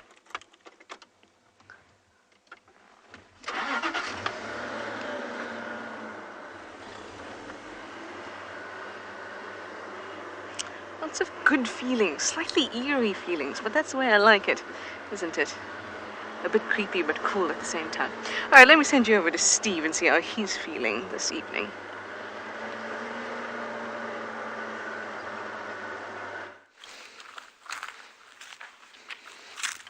Always creepy and cool, Trish. Always creepy and cool. Now, you might wonder why I'm off the vehicle again. First of all, it's safe. I can see very far. But we talk about elephant dynamics. Elephants damaging trees, for example, here. These trees have been quite badly damaged here by elephant. They're coppicing out. But that's not the reason I stopped. The reason I stopped is that this area has been recently burnt. This is the Torchwood fire break. Torchwood behind us, Juma that side. And fire is an enormous dynamic system in the savanna system. It is a process. It's a driver. Fire. Now, I don't know if you can see clearly there, Niels, but the grasses are growing out of the bottom of these stems. Everywhere around here, the grass is burnt. There are little bits of flush coming through. Now, where are we? We're in July. How on earth can grass be growing? Now, a management practice, and a practice that has actually gone back for millennia, they reckon. Hunter-gatherers used to live in these areas, used to burn deliberately fires in to safe, eliminate lion presence, and to attract animals. So people used to do this for a very long time. Mimic those old processes. We put fires in to eradicate old moribund grass and also to stimulate grazing. But when it comes to this is a fire break. This is directly determined and designed to protect against unnatural fires. So burning out of season is not ideal. If you do burn out of season, you want it to be a very big area, because what's going to happen? This area is going to attract all the animals. All the zebra wildebeest are going to come here. They're going to eat, they're going to eat, they're going to eat. And the grasses that are pushing out these little leaves here are now pushing reserves. So if you're running a marathon, they're putting your extra reserves to the end of the race right towards the beginning. So these grasses need to last and survive a bit longer. And what happens if they push out now and get eaten? They get hammered down and they lose vigor. And over time, that actually leads to overgrazing. It leads to species loss, and it leads to a decrease in the grass layer that would at one point obviously increase. So very interesting from elephants, driving force. Or we could call them an ecosystem engineer or keystone species. Fire is essential. Actually, you can see it by my feet, can't you? Much better here. And this green coming through. So you find zebras almost immediately on these areas after fire. We had a lot of tracks down the road here. They even come here before the green. So there's talk that they may be feeding on the ash The potash from the ash, we don't really know, but the zebras are through here feeding before you can even see any greenery. And it's very interesting, isn't it? Did you hear that? Oh. Sorry, my earpiece had moved out a bit and I heard Emma make a little squealing noise that I didn't quite hear. I was like, what's that? I've always got Emma over here in my ear. That's wonderful. So that's a very interesting thing, everybody. You can see a difference between here and over here. See, the grasses here are not green. There are some bits that are a little bit green, but they're not the same as over there. So grass is what we call basal growth.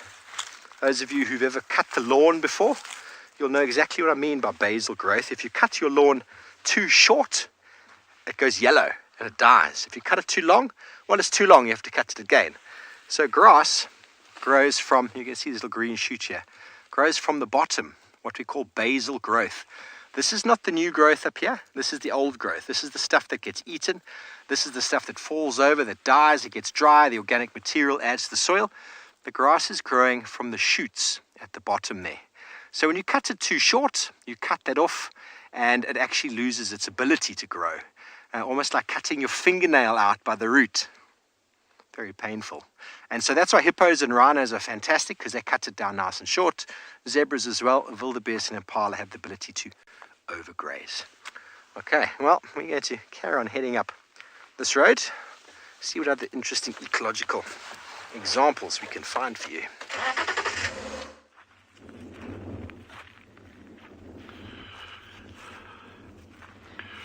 So something caught our eye, bit of a glint right at ground level, and that while we were driving along and walking in closer, it's actually the remains of a porcupine. So I'm not having a huge amount of luck finding a live porcupine for you, so I'll take what I can get. But yeah, so who knows what killed us? It's not fresh. I will actually bring some calls a little bit closer to show you, because there's actually a really nice range of them here. But it's not fresh. The actual color of the calls is faded. But I want to get a couple of different ones so I can show you the variation in these calls. That's actually what I'm looking for there. Those are the ones. I'm also trying to find ones from the tail. The tail calls are quite interesting. Anyway, I don't see those, so watch you don't step on those. So what you got here,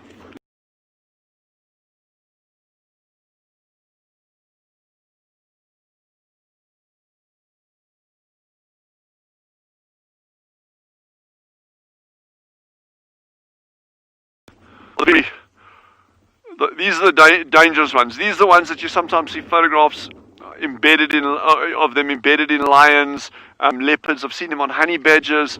There's a crazy one doing the rounds on the internet of that meerkat impaled on porcupine calls. How that happens, I don't know, but it does apparently. Yeah, so you know, you get these short, thick ones that go underneath, and any animal that touches it, and this is still a short feeler call. They get twice this length, and anything that touches that, then the porcupine knows he's close enough and he reverses back. But that's if you really ignored every warning that the porcupine gives, because they stomp their feet and they make this beautiful rattling sound, this with the tail, these hollow calls on the tail.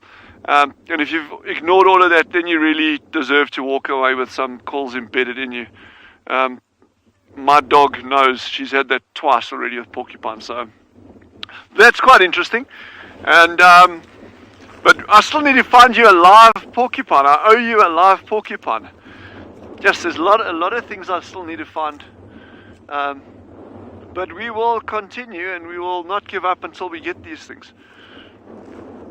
Sure, and no sign of the bones. I mean, you know, nothing's going to eat these calls, or very little. You might get the odd thing that will gnaw on them, but very, very little. But the actual carcass, all the meaty parts and the bones, those would have been carted off a long time ago. In fact, in many cases, even by other porcupines. No. I'm really sorry I didn't get the name there with my hearing and the mic, But the question is a really nice one, and I want to show you quickly, and I'll bring one right up to you there. The question was, Greek history has asked. Greek, thank you very much for that. The question was, do all the quills have the same pattern? Or are they all different? And I'll give you a really nice example here now. If you can just bear with me for 1 second. I want to show you all these different variations on them.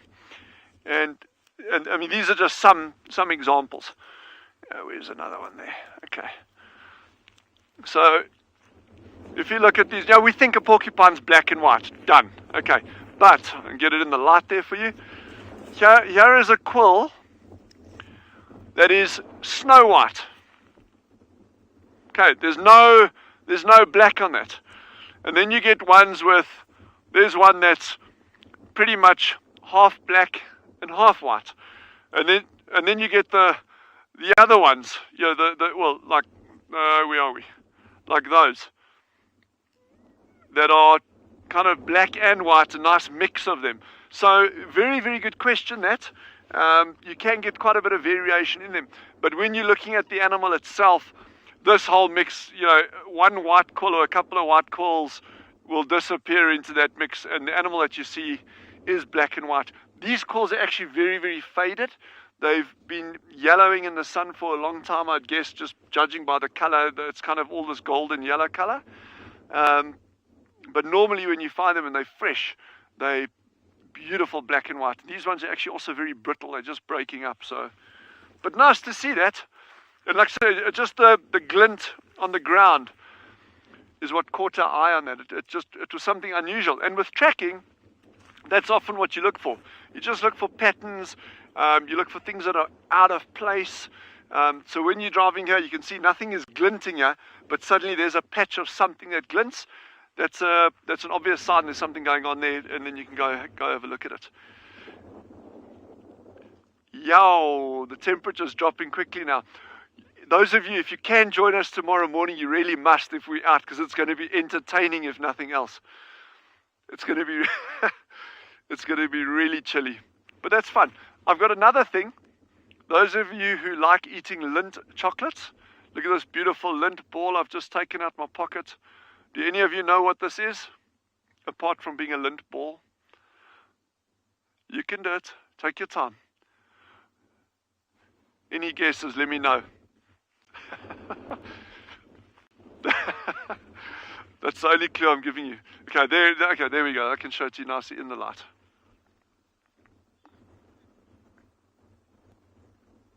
So while you're guessing, head over to a sunset.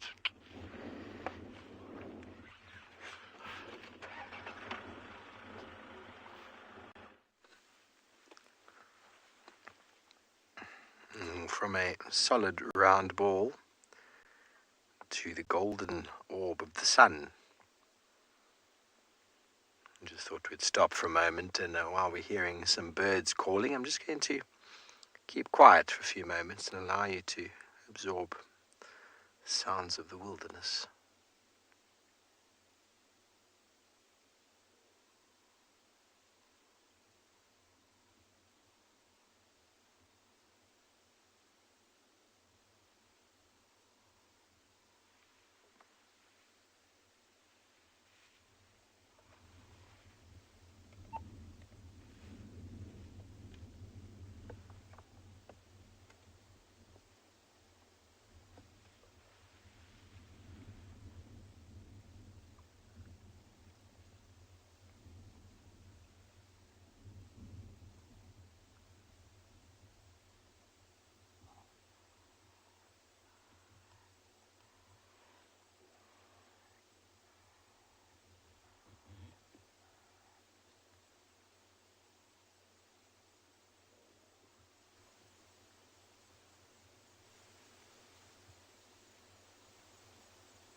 Linda Poley says gorgeous. Indeed, everyone, I hope you enjoyed that little moment, but it seems as if there's some gorgeous lions in the light of And Beyond in Gala.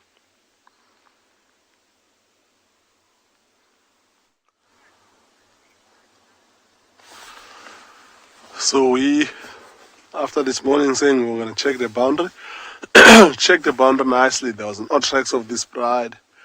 Later on they came across because they were a little bit on the edge of their territory. Walked halfway back into the property. Trackers just got them. And we're here now, and it looks like the timing is so great. You can see this lioness is starting to yawn. Majority of the pride's heads are already up, although they looks like they moved a little bit longer into sort of midday-ish. But it does look like they're going to move somewhere again. Already looking like they want to be up and about. We don't know what it is. That sounded like they killed on the other side, but yesterday morning sounded like they were feeding on something just slightly out of our boundary into our neighbors. Of course, being on the edge of their territory, they came right back in. And it looks like they're going to head back south deep into the center of the property. It's nice and windy, and the wind is coming from the west to the east. So with this wind, either they're going to head west or they're going to head directly south, so we'll see. All of the cubs are here, including the young male. I haven't seen the smallest cubs as yet. And also, I have not seen any of the Ross males. The smallest cubs, I wouldn't be surprised if they're here, because I think their mother is also here. But we just got here. They could still be lying in the long grass, or she could have left them somewhere. So we'll wait to see when they start getting up and getting to move, as they're busy grooming now, to see if we're going to have any luck with that. Because when we saw their tracks going out and hear them feeding yesterday, there were tracks of her that came back into the property, looking like she came back to fetch the cubs. And we don't know if she's already took them to the carcass there or not, but she is with the pride this afternoon, which is exciting.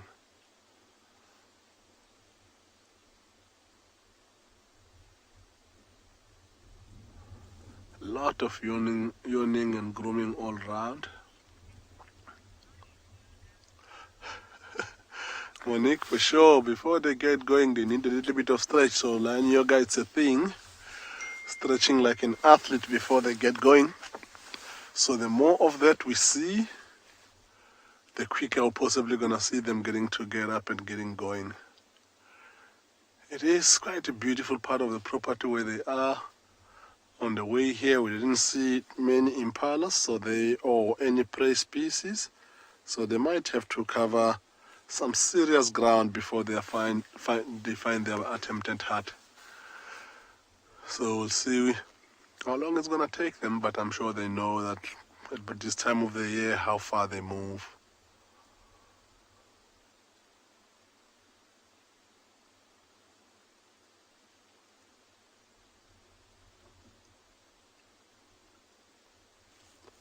Ooh, that lioness looks like something caught her attention.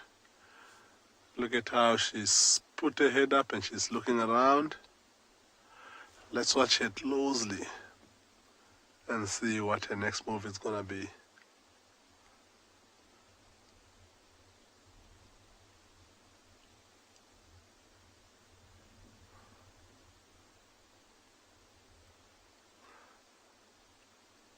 She looks like she slowly but surely lost interest, so it could have been anything really. It could be the movement of the bush that happened too quick, and she thought that something was moving there. Or she could have picked up a movement of some sort, but she realized it's not important. So we'll stick around with these lines and see what they do, and we're gonna send you back to Tswalo Kalahari.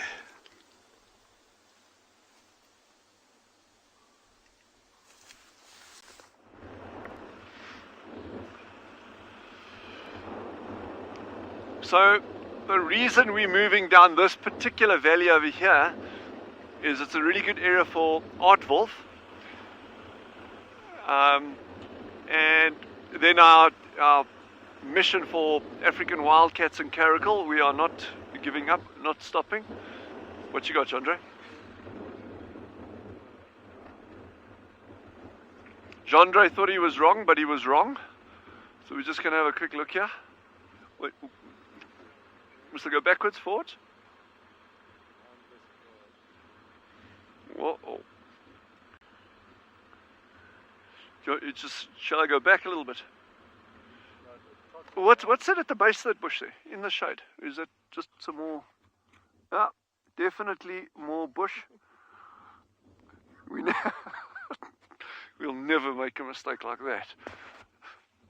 Yeah, so these...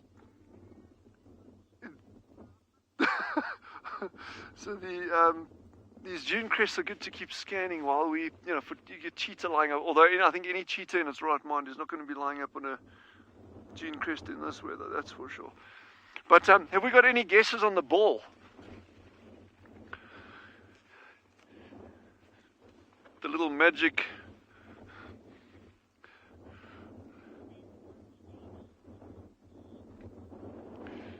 Aussie lady asks, is it a seed? It's not a seed, but good call.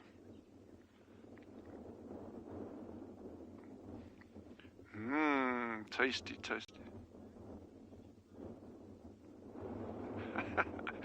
Oh, Laura Moore says a petrified golf ball. Definitely not. And look how beautifully rounded that is.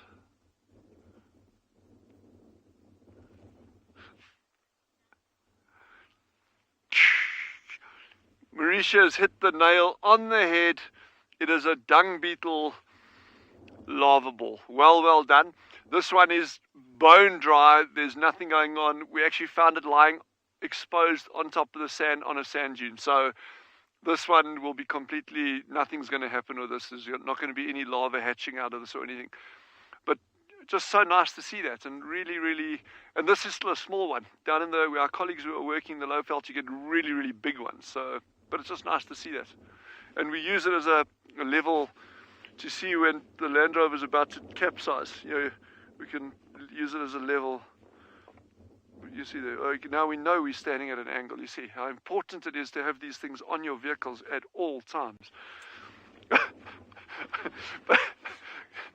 but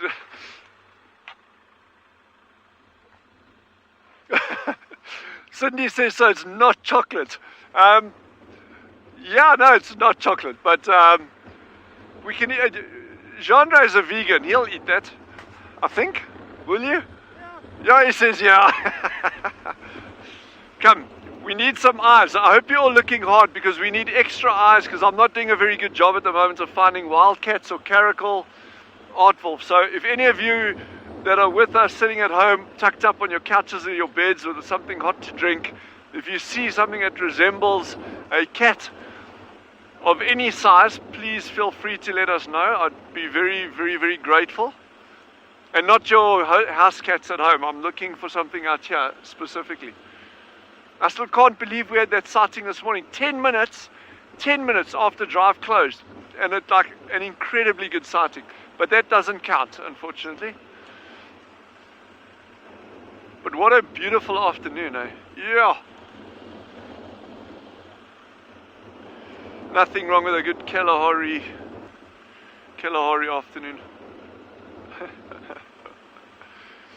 Thank you for all of those of you that are looking hard for us. I really appreciate it. I just wish you could all be here in person, eh? One day when I'm big.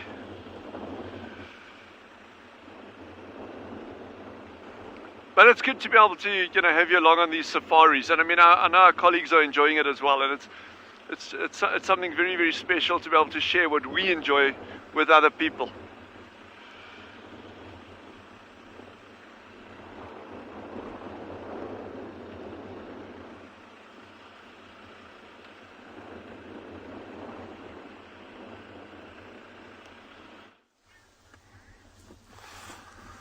So a little bit more activity has been happening. Some individuals are coming right at us for their quick bathroom break before they get up and move on with their day. I hope we're not downwind to that, because that's not going to smell good at all. But at least she looks like she's enjoying herself. And if you look further back to where the rest of them are, all they do is yawning and getting up as well. They look like they're ready to go already. So we are looking forward to their movement to see which way they're going to take us and what we're going to find. We're going to join the lions on their territorial patrol or their hunt if they find anything to hunt this afternoon, and see how successful that will be. So you see every single one of them, they get up, take a few steps, go to the bathroom, lie down again. Whatever it is that they killed on the other side must have been big, because they all look like they are full-bedded. Look at that female that just stood up. That is the mother of the young cubs. You can see, I don't know if you remember her scars from the side, but you can also see that she's lactating. She looks like she's the one leading the way. She is up and about, and everybody looks like they're gonna follow. Maybe she's taking them to head on the direction of where she last left those cubs. The young male and the rest of the other cubs are looking up like they're not ready, but all the adult females look like they're ready. Yeah, I agree 100%. These lions are looking in great condition. As much as they move long distances, they still look in such good condition, because every now and again they manage to kill something. So they are in good condition still. And what we're gonna do now, because it looks like they might go, we're gonna try and start and loop around to get you a better view before they start moving too far, because we're thinking that they might move into some thicker bush. So we're gonna just loop around quickly.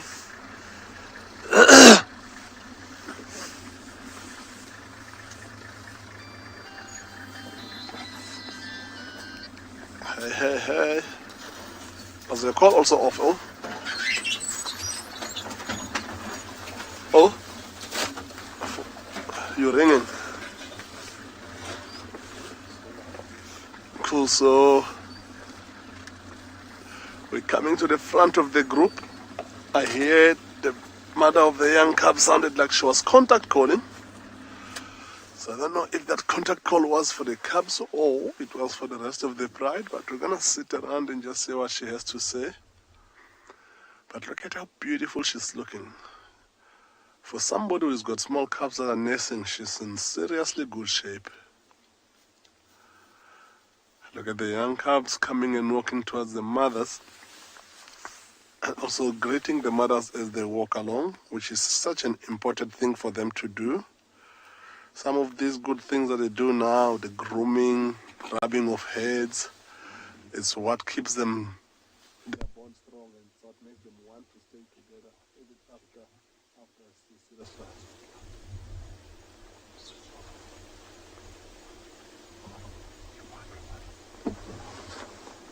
So you can see they're all grooming properly, some rubbing each other's heads, and looks like they're about to move.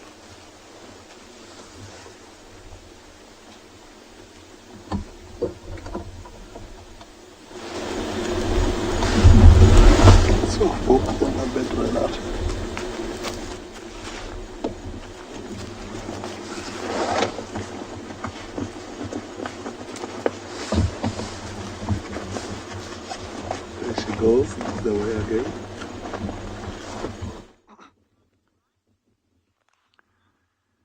Okay, just sorry, apologies, we lost one of our colleagues there, the mic bombed out there, but we've got a secretary bird, and he's doing a bit of a jig on top of that tree there, so I don't know what's going on there, but this is such a good sighting, and I just want to say it was Jean-Dre that spotted this, not me. There it goes, just flying off there. I have no idea what it was actually doing on that tree. It's that particular tree that it was on is not the ideal one for a nesting thing, and they're actually not quite in the nesting season yet anyway. But wow, good spotting there, Jean-Dre, and so nice to see that bird out here. It's a fascinating species, and it also highlights the challenges that reserves have globally. I'm not talking about swallows specifically here, but globally, where you can conserve, okay, so you got an enclosed area. It doesn't matter how big it is or how small it is. Whatever's inside there, fine. Okay. Well, what do you do about affording protection to species that don't recognize any kind of boundary, whether it's a fenced-in area or a provincial boundary, a national and international boundary? Yeah, these birds go wherever they want. We've got other species here like Corrie bustards, these really big, I mean, they stand this high, big birds, and they can cover massive distances. They're also moving in and out of these reserves all the time. Vultures, you know, there's so many records in certain areas of vultures being poisoned. Well, and these are outside reserves, outside of protected areas. So it becomes a very, very challenging thing from a conservation perspective.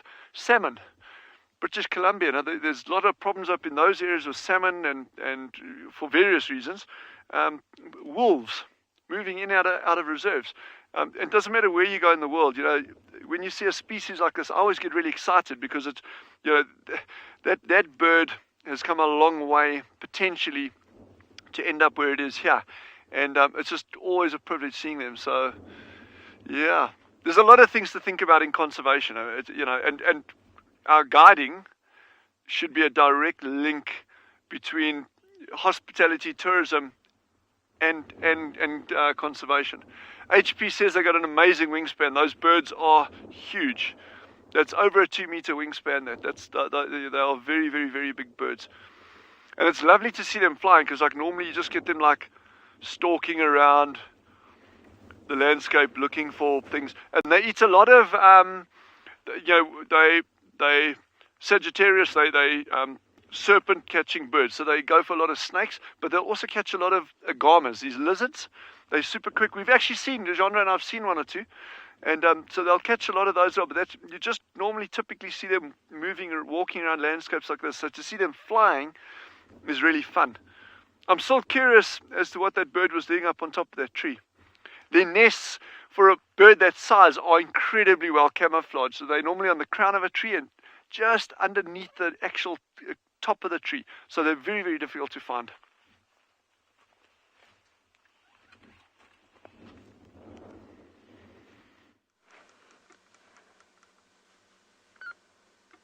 It is the impala's time to shine.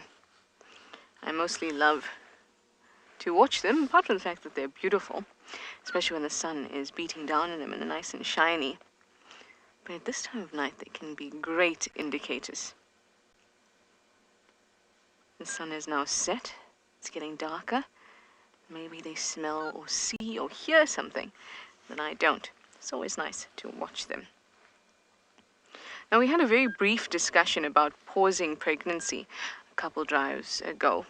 And I thought it was really, well, all I did was really mention it to you that it is possible. But it's only possible at the blastocyst stage of pregnancy. That's before the blastocyst has actually embedded into the uterine lining. So that's when the fetus will start to develop. And, you know, we always hear these myths about how impala can hold it in. And certainly they can't once a fetus starts to develop. But at an earlier stage, it is possible. In fact, many mammals do this. It's called embryonic diapause. And it can be paused even up to a year in certain animals. And a delay can be triggered by condition or health, environmental factors, temperature, and other things like that. And it's actually governed by an enzyme called mTOR. mTOR basically is what your body uses as a gauge to say, oh, there's enough nutrients for cell development, cell growth, which obviously you'd need if you had something growing inside of you, which you'd need a lot of cells in order to grow a fetus. And if mTOR, that enzyme, drops in the body, then, and a pregnant individual is in the blastocyst stage of pregnancy, then it can be paused. mTOR would drop if there's a drop in nutrients and conditions are bad.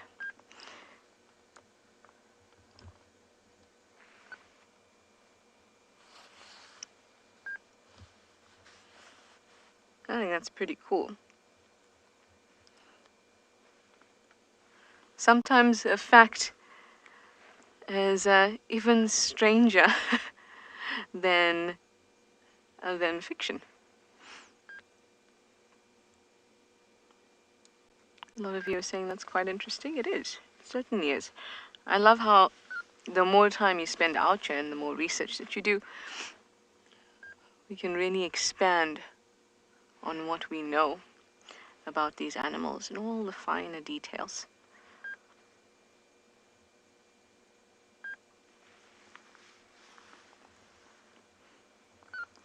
Very cool. Well, they all seem to have their heads down without an issue. No one giving me any alarm calls. No, they're very, very chilled. Well, that swallow things are chilled too. He's going to lie down there. I'll just go back. We've just got such an amazing sighting, I want to go back a little bit and you're going to see what it is. It's just behind the bushes here. This is brilliant. Keep watching. Don't go anywhere. Stay right where you are. Hold on to whatever you want to hold on to. Just give us a sec. There we go. Cape Fox. And this is the nicest sighting we've had so far. Oh, the downward dog. I want him to roll up into a ball. Come on. There you go. Tail around you. There. Yes, please. Look at that. Oh, my goodness. That is just the best. So these are true foxes, eh? This is a proper Vulpes. The genus Vulpes. So these are true foxes. And the other ones that we've seen, the little bat-eared foxes, are not. They're a completely different genus, totally different group. But this is my favorite when they lie like that, just curled up in a little ball with their nose inside their tail like that. That's what I wish I could be doing right now, apart from watching the fox. If I had a tail like it. But what a sighting, eh? And look at that camouflage as well. I mean, look at that. Yeah, look at that camouflage. When you go out like that. So this is the kind of distance now that a predator would be. That view that you're seeing there is if a cheetah was walking along the road where we are walking now, because cheetah will catch them sometimes, or leopard. That's what he'd have to be trying to pick up on. So I mean, that camouflage is absolutely brilliant. Oh my goodness, that is just the cutest thing ever.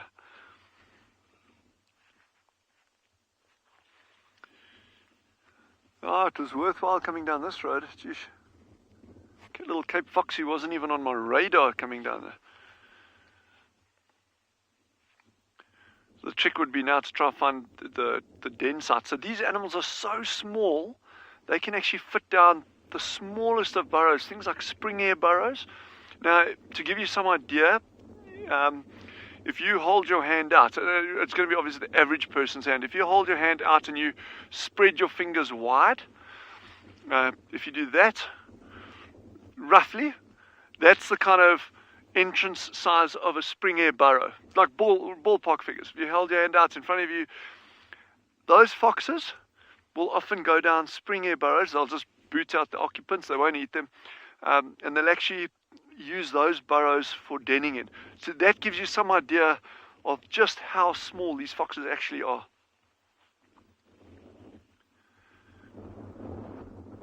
And we may have spoken about it before, I can't recall now, but these little guys are rodent specialists. Yeah, Amanda says she loves the ears. Those ears are just adorable. But I also love the way he's got his nose, or her nose. I can't see if it's a male or female from here. The way he's got it tucked into the tail there. And also like very alert. He's like, those little eyes are open. He's, keeping I don't know if he's keeping a beady eye on us or for any other potential danger that may be around.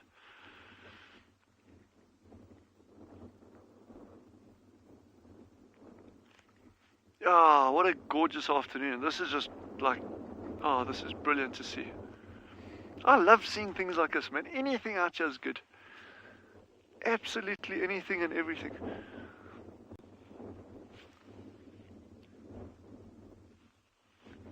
Shinji has asked, are they related to the fennec fox? And I'm pretty sure they are.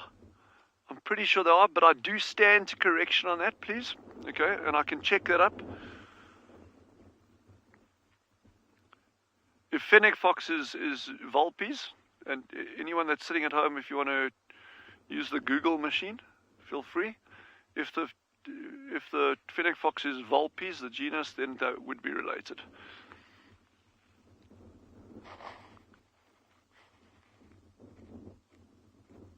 Yes, this light out here now is just magnificent, and it's such a soft golden glow over the landscape.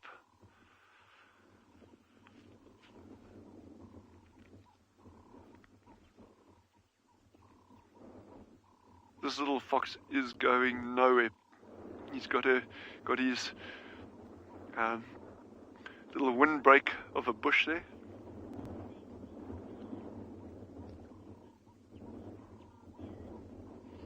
Arbeard says this little animal is a brand new species for him. And I'm so glad. You know, I love seeing anything. We can sit and look at a dove. You know, we can look at an elephant, we can look at oryx or impala, whatever it is.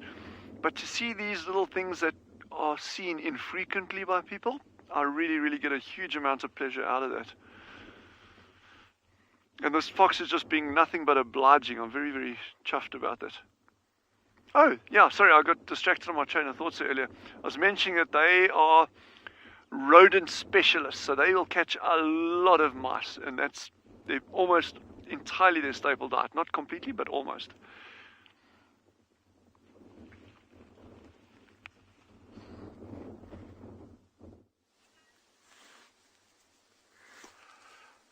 Looks like they finally decided which direction they're gonna go, following the lead of the young female, which is the mother of the young cubs. So it looks like the direction she's trying to take them towards might be where she's left the cubs, because they're definitely not here. So the 5 adult lionesses have already gone past us. Mostly we're just gonna hang around at the back and wait for all the other sub-adults to come our way.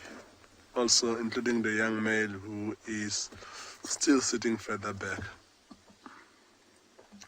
Just for the viewers, you're not to worry about your screen changing to black and white. We've just moved into infrared because we're slowly but surely using the light and trying to see these lines without really putting any light. So infrared is the way to go.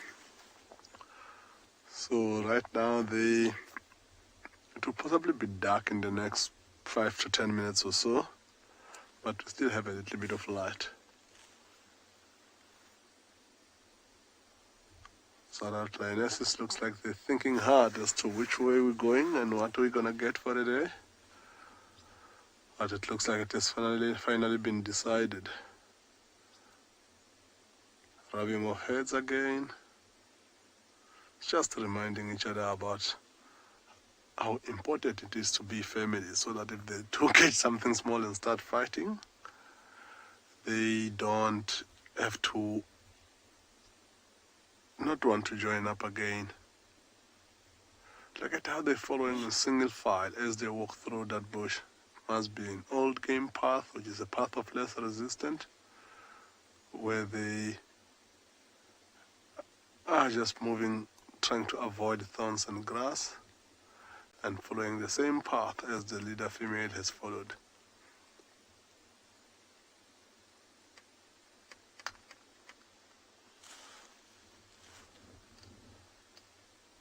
So looking at the direction they're heading towards, I know this area quite well. They're heading towards a small drainage line. We'll try and see if we cannot catch up with them on the next road, which is not too far if they keep on heading west as they did. But if they carry on south, we might not be able to follow them, because there is long grass and rocky areas and drainage lines on the direction that they just headed towards.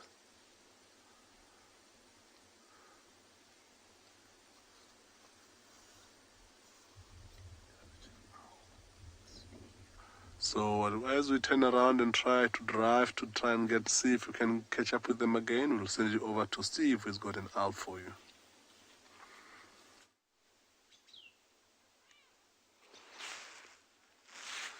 Welcome back to us, everybody. We found one of the wigs.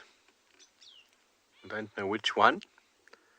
This is the jackalberry tree that a very famous sebwig, spotted eagle owl, was found by. I'm just going to keep quiet, allow you to listen to currachain thrush and the fork-tailed drongo getting very upset.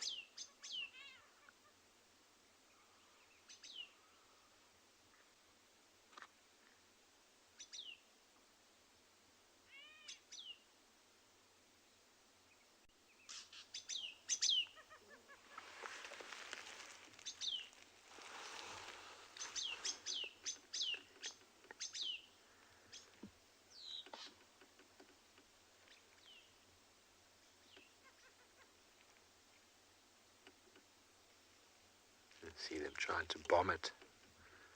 Very brave. Get into the time of night when those birds will be going to sleep, and these owls will be waking up, going on the hunt.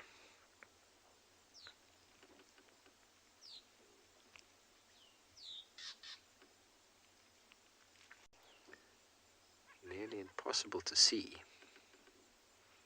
Camouflage.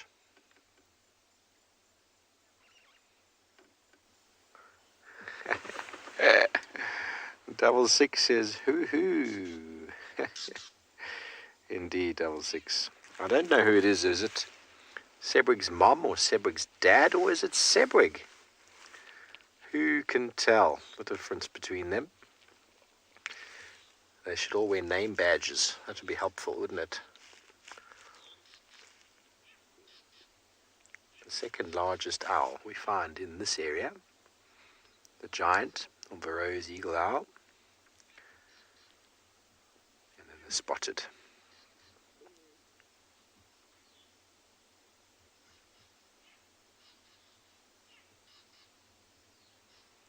You see, as you pull back there, it's just very hard to see. Aussie lady, we all love seeing owls, and you do too. That is awesome. I had a pearl spotted owlet earlier, but he didn't stick around. Looks like this one. Ear tufts. Yellow eyes. Lack of pink eyelids, which you'd find with a giant eagle owl. Shaking his head.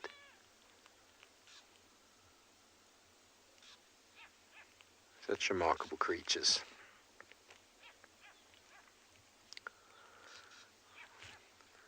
Very good. Well, it is the time of the nocturnals, and we send you back over to Barney and his lions.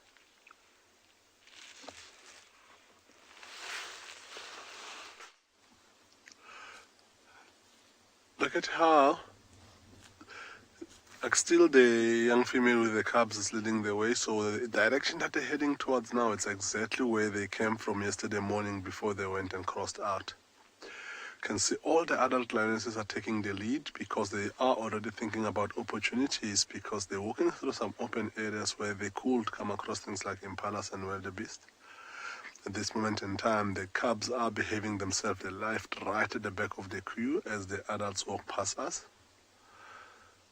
Look at the muscles on the shoulders and on the side of the stomach of this lioness that's walking past us now. Not looking at us at all. Look like she's focused on something up ahead, possibly looking at a female in front to see where she's taking them. See, if you look where the cubs are now, you can see there's a game path, a game trail as we call it, which is a path that animal utilizes to go to and from the waterhole back to the grazing area, which over the time of animals walking back and forth towards the waterholes, that path becomes so nice and smooth that it's easier for these lions to follow and walk in these particular paths. And when we are on foot with the trackers trying to track them, this is the type of stuff we're hoping for, to actually see their tracks on a nice soft ground where we can confirm for ourselves that they're going that way. But that is the easiest part of the job when it comes to tracking. If you look all over where they are, imagine when they go into that long grass, where the grass is so short and already flattened, that even if they step or don't step in there, you don't really see any signs that they've walked past there. That's when the job becomes slightly difficult. But right now, as they do it for themselves, not really for us, this is the type of stuff that we're kind of hoping for. I don't know if you saw how quickly this young male, the white young male, is moving, trying to overtake some of his siblings. It looks like he's worried about the distance in between them and the adults. It looks like he's trying to catch up. Whereas that lioness behind him looks like she's limping slightly, but it could be the fact that she's been lying on that leg for a while. So after walking for a bit, that might change. So we don't know. Monique, really beautiful indeed. Look at this young male with his limp, but keeping up with the pride and not looking too bad at all at the moment. But like me, as I mentioned the other day, that looks like an injury that is going to live his whole life with. I don't think he's going to fully recover from that one. Some of the individuals are doing what cubs do at the back of the queue, playing around and chasing each other as the others carry on walking. But once they realize that the adults have gone as far as they have already, they're possibly going to have to start running to catch up with the rest of them. As for this young male that's walking towards us, he's doing exactly as a fully grown male lion will do, being the lazy guy, hanging right at the back and just making sure that he still keeps sight of the rest of the pride, but not trying too quickly to catch up with them. Only time you see him trying to catch up with them too quickly is if he hears that they're catching something from the front. So these lions have walked by. We're just gonna enjoy the last view of this guy as you walk to the back of the vehicle where we can't see, and then we'll send you over to Mike for a quick update.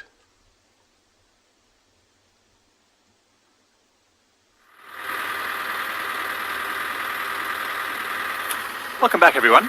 So, we've been a bit quiet this side. You haven't seen us much, but the reserve hasn't been quiet at all. It's been a pretty weird afternoon. We did find a lioness with youngsters feeding on an impala, and she was chased away by some elephants, but really tricky area to film. We had no signal at all, so we really struggled there. So then we decided to go somewhere else. Someone else told us that they had seen a potential leopard in an area. We drove all the way there and found 2 young leopard cubs in a tree. We didn't see the mother, but also just no signal. Unfortunately, we couldn't bring you that stuff, so it was really beautiful. Took a few pictures though, and try and see if we can get those up on one of the platforms at some point so you guys can have a look as well. Also be good to help us to start an ID kit for all the youngsters and the other leopards on Pride Lands. But right now we're just driving slowly towards Leopard Dam to see last minute light. If there's any animals coming down to drink at the water, any other creatures, big or small. Yeah, it's been a wonderful afternoon though. Sometimes we don't get to show you all this stuff, but just knowing that it's there and seeing it, it's just wonderful. Especially because we don't know too much about the dynamics yet of the animals on Pride Land. So every time we get to look at them, even if it's just for 5 minutes, 10 minutes, we slowly start to build up the characters of these animals and understand what they do, what they like, what they don't like, where their territories are, even so much as what kind of food they like to eat, which does help us to build up the whole idea of where we can find these animals. It's just a shame that obviously this afternoon didn't work out. Sometimes in those areas we do have signal, so we were just hoping, we sat there for ages with those leopards, hoping that the signal would improve, that we could get it to you. Today wasn't our day.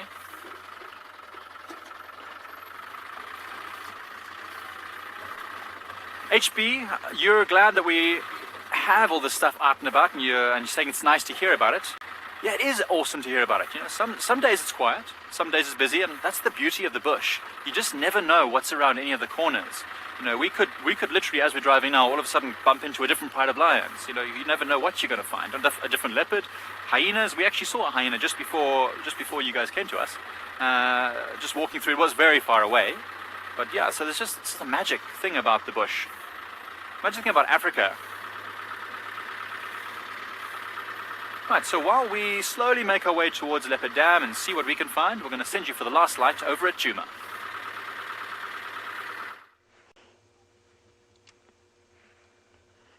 It is the last light, and isn't it just beautiful? And wouldn't you scream as if your favorite sports team has won something if a leopard just, the silhouette of it just jumped out of that tree? I certainly would.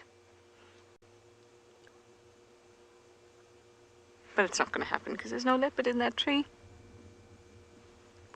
But that's okay. So we have a few minutes left of drive, just under 15 minutes, so it's nice and dark and spotlight is out. Hopefully that means that we'll have the opportunity to look a little bit better in the bushes for those shiny eyes. And maybe a chameleon. We've got our owl, since Steve got the owl. Now we need to find a leopard and a chameleon, as was on our list for the day. Or at least my list.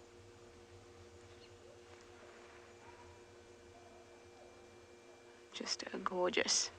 I think I'm going to do one more loop to Gallagher Pan.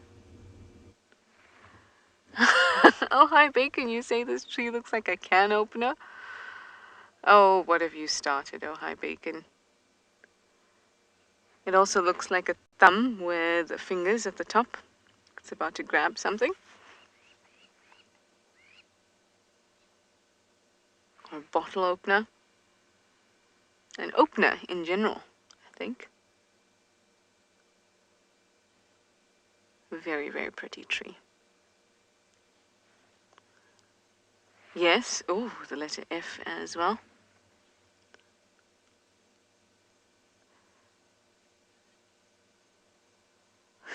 Very, very cool. Some birds flying off. It's still nice and warm, so I have faith that we could find a chameleon.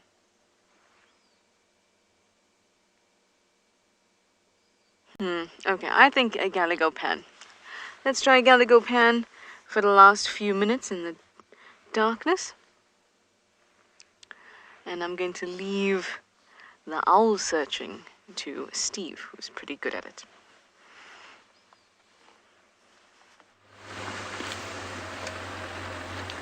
Who's got owls? No more owls. We left our owl there to its wonderful evening as the birds started to finally flitter away and go find their roost. They just had to give the owl a hard time before going to sleep. Now it's the owl's turn to give everybody a hard time. It's a wonderfully warm evening, everybody. Trish is looking for a chameleon, of course. I wonder if she's going to be upset if I find one first. Yeah? I think she's actually quite a good sport, old Trish. So I'm not challenging her to chameleon find, but she's quite a good sport, you know. She'd be quite happy for me if I found one.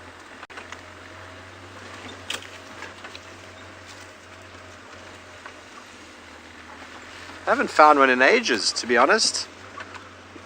I haven't really been looking very hard. It is something that you can find if you're looking for it. If you're not really looking for a chameleon, well, it does exactly what it does. It camouflages itself and it hides.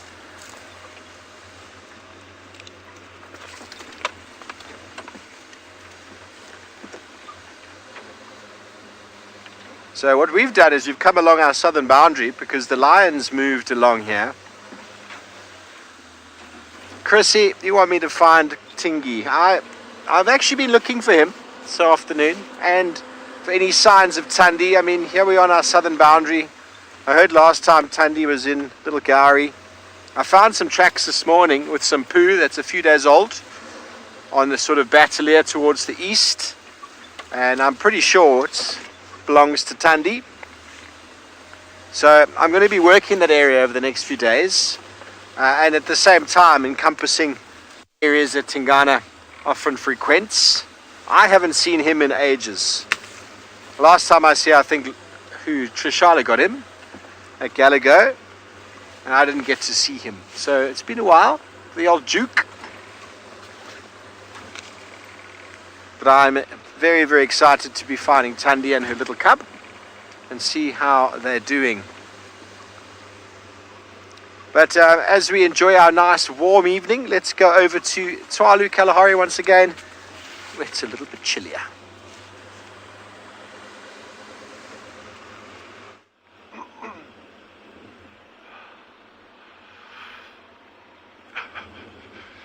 Well, one thing I can say is that Jandre and I are still alive. That's a good thing. But it is incredibly cold, I must say, and the temperature is going down at a rate of knots now. But we've just had another very, very brief sighting of a Cape Fox, a second Cape Fox. But that one trotted off, it didn't wait around for us. But I'm not giving up hope.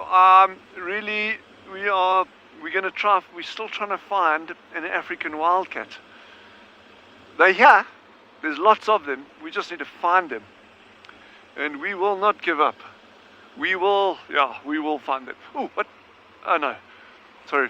It's the same bush. Every time I come down this road, I look at the same bush and I get the same, like, whoa, there's a wildcat feeling. But no, we'll get them. So these big open flat areas are really good for things like artful bat-eared foxes. It's good hunting terrain for them. And cheetah. You never know when you encounter cheetah out in these areas. Or a snowman. Or a yeti.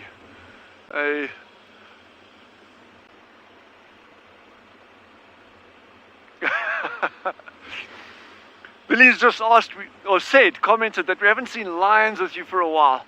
I'm actually have something up my sleeve, maybe for tomorrow. But I can't tell you what it is just yet. But watch this space for details. It'll mean a bit of legwork during the day tomorrow, but I'll see if I can get it right for you. So yeah, that'll be on lions. Look how beautiful these mountains are. Yes, it's all just so beautiful out here, man. Another tough day in Africa. Ooh la la. It is a tad chilly out here. I hope all our colleagues are nice and warm wherever they're doing their going drives. Yeesh.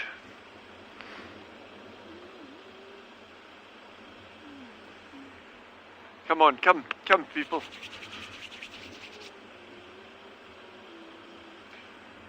Sounds like one of them, I think it's Barney, has got some big cats, speaking of lions. So we'll carry on trying to survive here, and you guys go enjoy that. So we heading across into some nice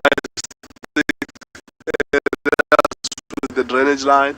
But the general direction of where they're heading is really cool. It's right onto the central part of the property, being led again by that female with the young cubs. So it will be interesting to see what happens overnight tomorrow morning, try and catch up with their tracks. Since they are coming right into the center of the property, might have done overnight. With the wind that's picking up, hopefully maybe they might have something to eat overnight. If it's something big like a zebra or buffalo, we might be lucky to find them still busy feeding. But of course, if it's something small like an impala, it will be done before we get there. So I think, yeah, we had a good day. We were successful enough to get lions and leopards and elephants earlier on.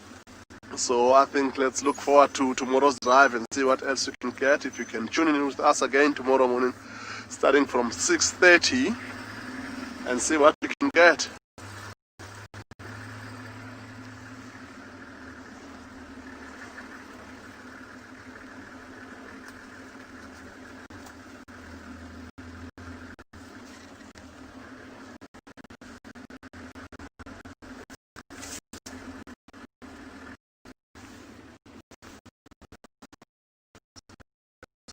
So yeah, we are gonna send you over to Steve as we drive through this nice windy road to be able to catch up with him and see what he's got. Yeah, have our spotlight out and we are on the search for a hashtag last minute leopard. Why not? Maybe a chameleon. Trishal is definitely trying to find a chameleon. So you never know what could pop out. You're out there, Niels? Oh, sorry, my audio had a little crackle there. Apologies. Sit very still. Drive like this. Don't move the body. Spotlight must automatically move. Evan says it sounded like I was eating Cocoa Pops without the water, without the milk. I mean, Cocoa Pops with water. That must be next level gross. We diverge. Last minute animals on the show are actually quite profound. We do find them regularly. Who knows? Maybe we'll get an opportunity to see the skittish and hardly seen Mulwati on the way back. Here's the skittish male leopard that's hanging around. That is far less skittish after dark, which is sort of the normal way. Just the normal way for leopards who are skittish are much more climatized by night. Monique says, you know, you're going to ask for last minute scrub here. Well, Monique, we had a couple darting off into the bush there a moment ago. If you are dead set on a scrub hair, whew, we just went through the fridge there. Dead set on a scrub hair, I'm sure we could probably pull one together. There's one. Well, there's always a last minute scrub hair. Let's get it, Niels. We're probably going to need the IR light for him. So it's going to be a transition in a moment, Emma, to IR. There is a scrub hair on the other side of this termite mound. Okay, we are ready to go into the IR. And there he is. Oh, he's a quick guy. He's a very quick fellow. There we go, Niels. He's just there at 11 o'clock. 12 o'clock, 11 o'clock now. There he is over there. Last minute scrub hair. Just a bit more to the left. There he is. Not the most amazing last minute scrub hair in the world, everybody, but Monique in London wanted a scrub hair. There he is. He's a little bit more calm with the lights off now. He thinks we can't see him. He doesn't realize that we've got the most amazing cameras here. And they love coming out in these short open areas. There's a little bit of green grass flushing due to, it seems, a little bit of new or late rain, should I say. Wonderful. There we go. We've achieved our objective of last minute scrub hair, not last minute chameleon or leopard. But we do thank you all for your time and your questions. We'll see you from all our amazing locations in the morning. Until then, have a good night and goodbye.